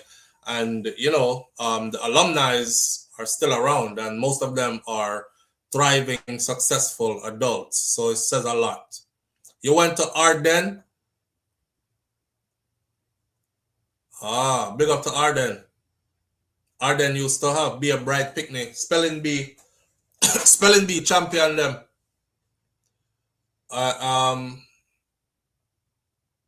Nancy Chef, love our partner. True that the after effects. Missy said, I've been peeping game too hard for a long time now. Calling my children were attached to me too. They both went to Knox as well. But right now, my daughter says she would never send her daughter to Knox. It's now watered down, not the same as her time. Well, that is that. All right, moving right along. Our next topic for the morning, which won't take too long on this. I just saw it in passing. So we're going to throw a little bit of this in there and then we get into our last topic. So Nicki Minaj, and of course I'm speaking about Nicki Minaj because Nicki is actually a Caribbean girl, right? You wouldn't think so. No, but she is actually a Caribbean girl. So Nicki Minaj pays a $500,000 judgment at last minute to stop the forced sale of her $20 million mansion following security guards' assault lawsuit against her husband, Mr. Kenneth Petty. The comment sections are full. A man can really cost you everything. Why is she even with this guy? Look at how much money she just had to pay out. That's on top of a lot of people who are saying that she was broke. Nicki is broke and she can't pay the court fee in the case where the guy sued them and won. He actually won by default. He won by default because they didn't show up to court. I think they didn't respect the process enough and they're like, yeah, whatever, move, they sue me. And he was like, okay, I am suing you. A judge was actually about to sell her mansion. And of course, everybody was like, damn, you gonna sell a $20 million mansion just to pay a $500,000 fee? Yes, they would have. And Nicki pushed to the last minute. I mean, down to the last minute. before she paid them that money. The attorney who is representing the security guard accusing Kenneth Petty, which is Nicki Minaj's husband, of assault in a lawsuit revealed that Nicki Minaj paid $500,000. That's a $500,000, right? At the very last minute to avoid the forced sale of her $20 million mansion. He also said that they are satisfied, and that's it. His client is happy. He got his money, and he needed the money because he got beat up pretty badly. So during an alleged incident, it says, during an alleged incident, the guy name is Wiedenmuller. Wiedenmuller claimed that a male fan jumped on the stage, causing Nicki Minaj to allegedly go off on a female security guard who was at her concert for letting the male fan get access to her stage, right? Like, you're not doing your job. That could have been somebody who wanted to hurt me. F you doing? And she went off because she was angry, according to them, causing Nicki Minaj to go off at the guard, but she was going off at a female guard. Then she further called the female guard a effing B. You effing B. So while confronting the rapper for targeting his subordinate, Wiedenmuller, who was that security guard's superior, alleged that she threw a shoe at him. Because he was like, why are you talking to her like that? Just chill. And she took off, she took a pair of shoes, fling it after him. He also alleged that her husband, Mr. Petty, rushed him, punched him in the face, and broke his jaw, requiring 8 different surgeries to fix that damage. That's what his lawsuit said. In March 2024, after failing to acknowledge the security guard's assault lawsuit, a judge hit Nicki Minaj and her husband with a default judgment. Nicki Minaj and her husband were ordered to pay $503,318.02, according to Minaj. She claimed no one from her team, notably her former business manager, had informed her about this lawsuit. However, she remained on the hook. So it wasn't good enough for her to say, we never even heard about the lawsuit. And the people who handle my affairs, nobody told us that we had a lawsuit. The judge didn't want to hear it. The judge upheld the judgment. By October 2025, it was reported that Nicki was at risk of losing her $20 million Hidden Hills, Los Angeles mansion for failing to pay the security guard, accusing her and her husband of the assault. Her husband broke his jaw, according to him. Still, without a dime, Wiedenmuller requested a judge to force his alleged assailant to pay up through forced sale of the multi-million-dollar mansion that she lives in. The dwelling is subject to a $13,258,000 mortgage lien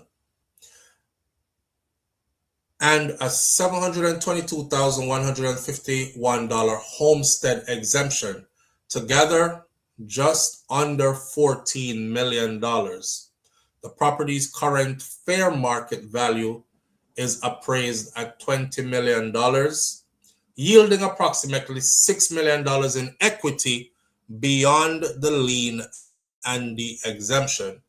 So that means then that her property went up $6 million from her original purchase price, and she has a sizable amount left to pay off to complete payment of the property for complete ownership, right?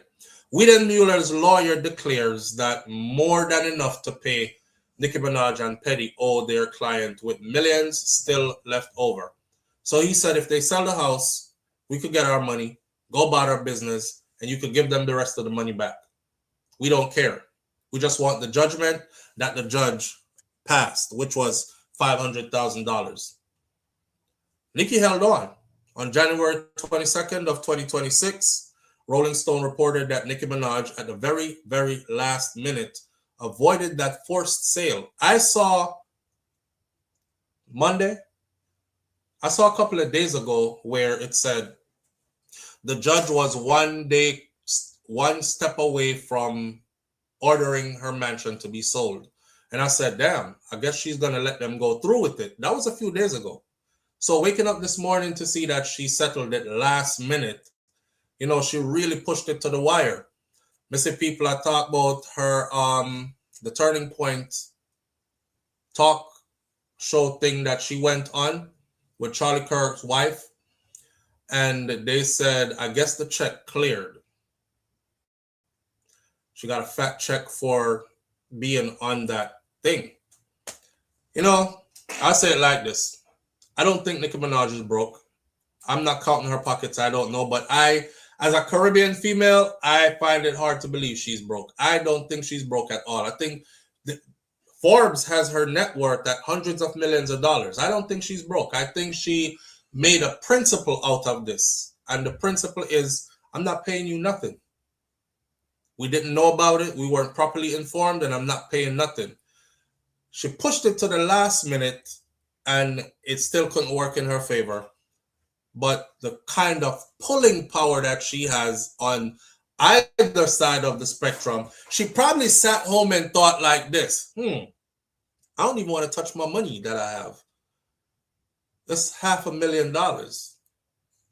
Let me see if I could pull in a gig real quick that could pay me this much. And boom, she jumped on Turning Point. Turning Point said, we paying you 1.5 mil to appear. She said, okay, boom, I got it.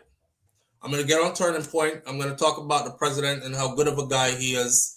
And, you know, Christians in Nigeria and whatever else.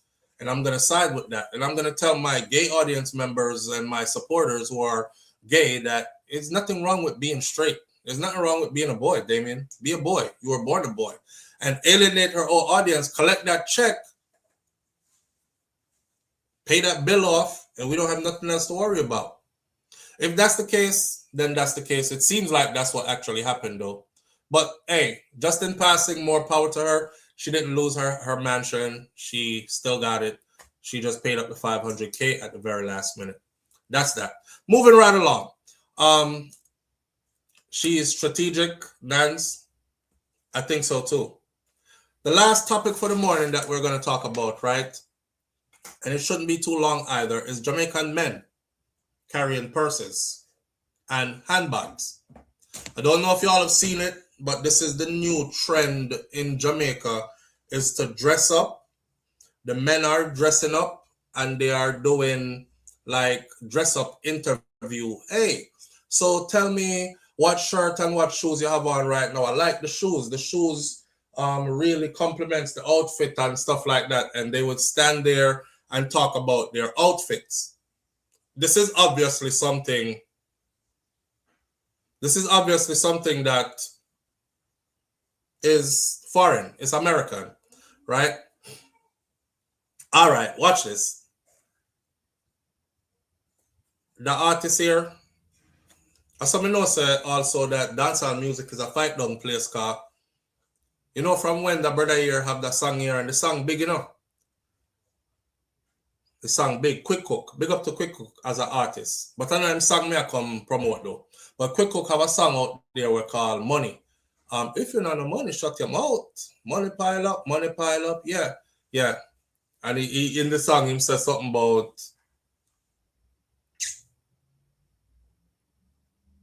if you're not no money, shut your mouth. If I no money, call hang up. No long talking, hang up. Big food make the Benz them rev up. If I no money, talk the talk over. It's a big song. And every street dance that I've seen in Jamaica, that song there make the whole crowd just start dance, and then money pull it up and do it and rewind or something. But I don't see anybody with a platform actually giving this youth a forward. I've done a couple of promos for Quick Cook from back in the day when we actually used to do dancehall promotions and stuff. So that song there is a big song. If you don't have money, shut your mouth. If I no money, talk the talk over. Anyway, but this is what Quick Cook had to say though. I'm out in the streets, right? And he's seeing it too. So it's not the money talk and it's not him song and the fashion. And he must say this. Just wake up a while ago and me I look on the internet and I stroll through. And it's very puzzling and very distracted. The mans them of today. When I move away, dog, I see some of youth them in the street. I do it, dog. It nah go work. You see the handbag thing, when you cut it out, handbags are for ladies. Why my brothers them a put on handbag a come out and wanna go on like them sexier than the girl them? When I dead, you know. I see selector do it, I see dancer do it, I see producer do it, I see patriots do it. When you stop it, it's not a good look. Leave the woman them bag alone. That a code. Batty boy. When you not squeegee in boy upon with me. I tell you no. Just wake up a while ago. Alright. On addressing that, a video came up that I was watching. I don't want to show you this video because I don't want people to think that I am trying to mash up them thing. Because I realize a whole heap of views upon it and a whole heap of Jamaicans are into it as far as this whole, how they're dressing now. But in the video, you can see Jamaican men. May I tell you the truth? It's the softening. It's the new era, masculine, feminine, flowing in one individual. It's the... It is puzzling to me, man. Me I watch a video and the man asks the next man, so tell me about your outfit. Cause this is the man him name Fashion God. And I saw the man have on a shirt that I can't tell if it's a woman blouse or if it's a man shirt. That look more like a woman blouse to me. And him pants look very much like a female pants to me. And then him shoes look like them schoolgirl shoes that the shoes them where girls used to wear go school. I remember the penny loafer shoes them, but the one where him I wear a pattern leather penny loafer, but they have like the new age one with big soles on it. For those of us who big enough to come from penny loafer. Yeah, S Diva, enough people don't know that I see him Quick Cook. Yo, Quick Cook, tell me how the thing look. That was Popcorn, right? Anyway, hear me I say, Quick Cook said them now go screechy in Panwy. And I wasn't going to keep this long this morning. I did just want to put out this message. Because we had this conversation here before. I have said before that nobody promotes homosexual fashion designers more than Jamaicans, Jamaican men especially. So, this whole concept of, yo, no Batman round here, we don't know the Batman thing. You remember, say, we have that conversation here before? But the purse, them and the pocketbook, them and make it in now.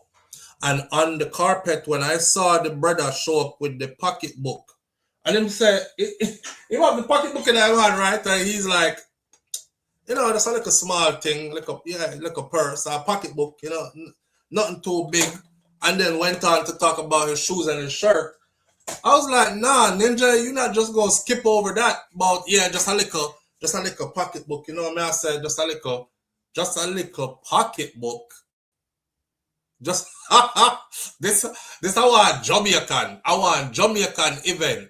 And you there I talk about just a little pocketbook, and the man with them beside you have one Lex one will look like my granny purse, so she used to bring her church on Sunday. You know, grandma stay the big purse of a match the hat and these kind of things. It don't look good, but I know screechy in power, brother.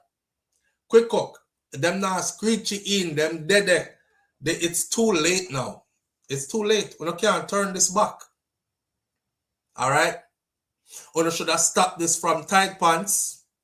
We should have stopped this from sagging pants. Do y'all remember the analogy that I used where I said we accepted and accepted and accepted things? All right, I used the long skirt analogy. Mr. Back in the days, you can go look. Back in the day, Jamaican people, woman, them skirt used to down at them ankle. No question. Go look at the old videos. or old pictures. Them question was done, them skirt they down at them ankle. That was considered decent. All right. Somebody came along and said, boy, Jamaica hot on the skirt them too long. Plus one time me a dance and bubble in a party. Me no want them long skirt around me, so she put it up to her knee. She goes so one day and cross her leg and a little bit of leg show. And she realized that holy man look where the little piece of tie hang out. So somebody come back and said, no, forget the knee. We're going to put it over the knee. When you see how short the skirt gone already, you will talk to your ankle, you know. All along society kept saying, go shorter, man, go shorter. It's all right. Reach above the knee. Somebody else said, that called long skirt. Somebody else said, no, I make something near mini skirt. This I go mad them. So them go way up here so. And put on one little mini skirt. Now, the mini skirt look like if she sneeze, the pum pum drop out, don't? All right. So we accept the mini skirt next. And then we go from the mini skirt now. I'm saying, no, pum pum shorts I do it. Y'all in your body ride a murder. The shorts itch up on the saddle, ride up on the back, exposing your property. Man, I say it fat. Merchandise ever fit it, never run out. That Bujo did a DJ say back in the day. Y'all in your body ride a murder. You must want the DJ charge for that. Yeah, that. So Bujo, famous, don't sing about battery. Be a battery rider about the place now. 2 batty cheek out a door now in the battery rider. We are going naked, you know, we not reach yet. We started with skirt down an ankle. Remember me tell you. So we kept on accepting. Next thing we know, we woman them end up outside in our fishnet with G-string under it. Or she end up in our fishnet with 3 little plastic something. 2 cover her nipples and 1 cover the entrance of her vagina. That means not even up here, so where the hairy patch there, the mons pubis area. Nothing of the desert. You can see everything. You can see the splitting of the body. You can see everything. The only thing that is kept a secret is how the lips of the vagina look. So as long as she go outside and cover the lips of the vagina and cover her 2 nipples, she's fine. Everything else can show. I will say, yes, that look good. It's the same thing we did for the men in Jamaica. Society kept on accepting. I remember one time we used to wear baggy pants. Me have some baggy pants, you know, that I used to have where me and you could have fit in my pants them. You know what I'm saying? Because me never in a tight pants yet. Me and you could have fit in my baggy pants them. Me literally used to have to gather up the waist and tighten my belt because my pants them time them me I wear size 27 waist and my pants them are size 40 sitting waist. And some used to make my pants them huge. And then that went away. And then woman start calling you old fashioned. You can tell your clothes is so dated. You know, you wear some smaller pants, man, that's more closer fitting. And the woman them, you know, encourage the man them, you know, this is our society accepting, just like how the man them say, whoa, when the skirt them get shorter. Woman come out with dignity in a long skirt. She all up and call up, man. You know what I say her? No more attention for her. Same thing when I do the man them. The man them tight up them pants till them start go beard designer this, designer that. But guess who were the designers that were making these tight pants and these tight shirt and little crop top shirt looking sitting for the man them and the glittery here and the that there? There are world famous designers that are openly LGBTQ affiliated. And this is what we started saying, that look good. Then a business who make you know. Them know, but them know hear that. You know what I'm saying? So everybody are show off about them fashion now. And we went from baggy pants to straight pants to tight pants till the man a jump forgetting a film jeans like how him woman a jump forget and fair tight pants. And the 2 of them are aisle up and wind down for reaching at them pants. And it was okay. So, quick cook. Nobody is going to screech it in power, bro. Them dead there. And they have been there. So, if we don't never stop it from tight pants days, And then we left tight pants to saggy pants. When time we know say a prison this come from. And the man them a walk around advertise them body cheeks. Y'all ever seen that? We never really take a look on somebody who wear this kind of fashion and he all body out the door. We went to advertising body cheeks, a homosexual fashion that we took on and thought it was normal.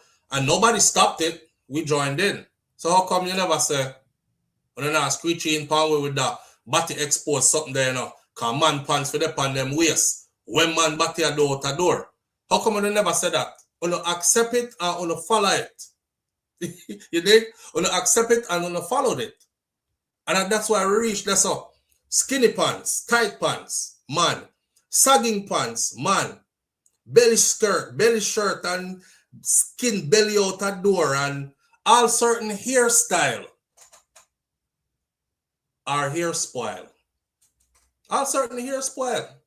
You know, when I grew up with Mass Cleveland, you know, every week this man send me go on a barber. As a grown man now, I realize for one, I grew up in a community where that's how commerce run. You don't have no fowl where you lay your eggs, so you come buy your egg them from we, cause we raise fowl, right? And when we want fowl, when we want goat, cause we don't have no goat, we come check you, cause we don't have goat and we raise goat and we slaughter goat, so we pay for goat and we come pay for egg from we and all these. We have a man in our community named Baba. Baba have bills to pay, but Baba pocket now go fat unless the community support him. So Miss Ruby and Mass Cleveland, especially Mass Cleveland, every Sunday evening going around a barber. Yo, Baba used to scrape my head till I had a bald head. Baba used to scrape my head till my head bald. The man wouldn't even say, "Me can give me one little fade and left some hair pan top or nothing like that." I just straight yee.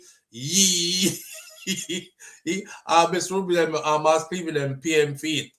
So now, as the years gone by, I see some hair spoil with some man wear. See, those are things that we normally used to see pan with sister them and pan the other woman them and the girls them in our community when they were doing their hair for events coming up or back to school or anything like that.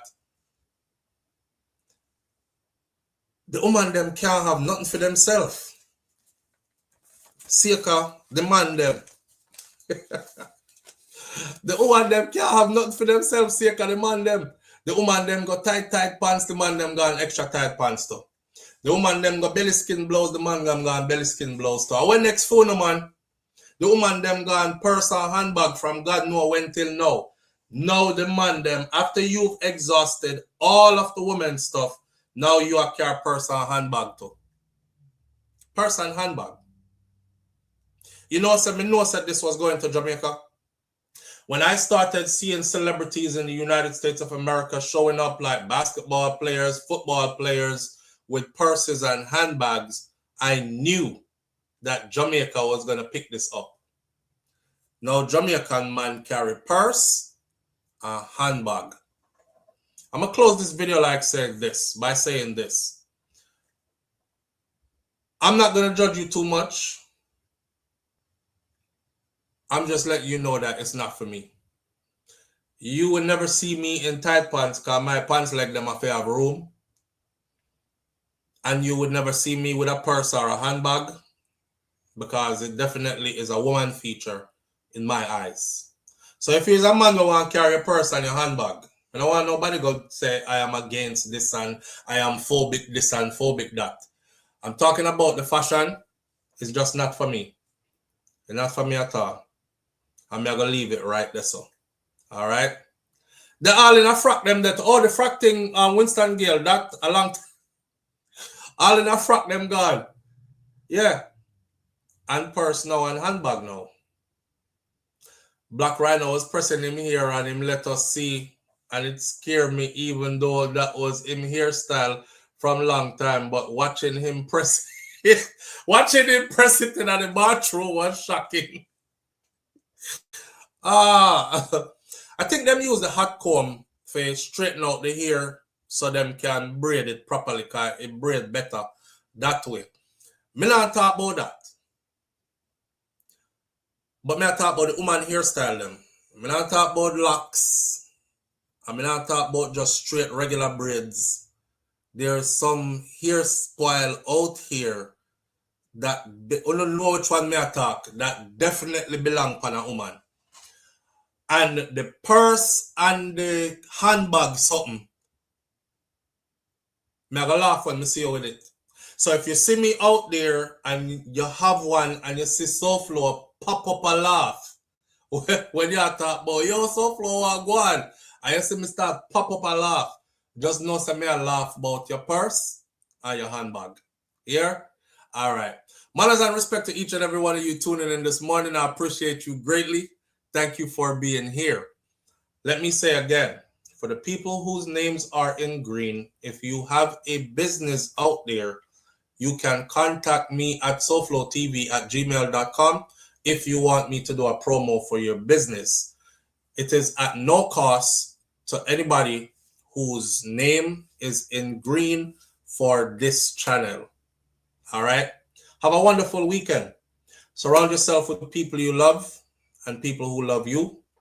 And if you don't have all that, then it's best to be alone and get to love yourself and get to know yourself. Self-love is the best love. If you don't have self-love, you don't even know how to love somebody else. You can't. All right? Like my granny, Miss Ruby said, be good. And if you can't be good, be careful, but it is best to be good. And like my grandfather, Mas Clevey said, I will see you tomorrow if God spare life. That means we know so we are not God. And all material possessions and the accolades and the big names and titles we possess here on earth, still we don't have the power to take tomorrow and come give it to anybody, not even yourself. Can't guarantee yourself tomorrow. That's how powerless you are. You cannot guarantee yourself tomorrow. You cannot guarantee yourself that when you lay down to sleep tonight, you will make it to tomorrow morning. Humble yourself in the sight of God the Almighty. Yes? Right. And realize you have to be in God's good graces and hope you are to make it tomorrow. And if you are, like my grandfather said, I will see you tomorrow if God spare life. Walk good. Have a wonderful weekend, and I'll see you soon on another video coming up shortly. I'm out. Peace.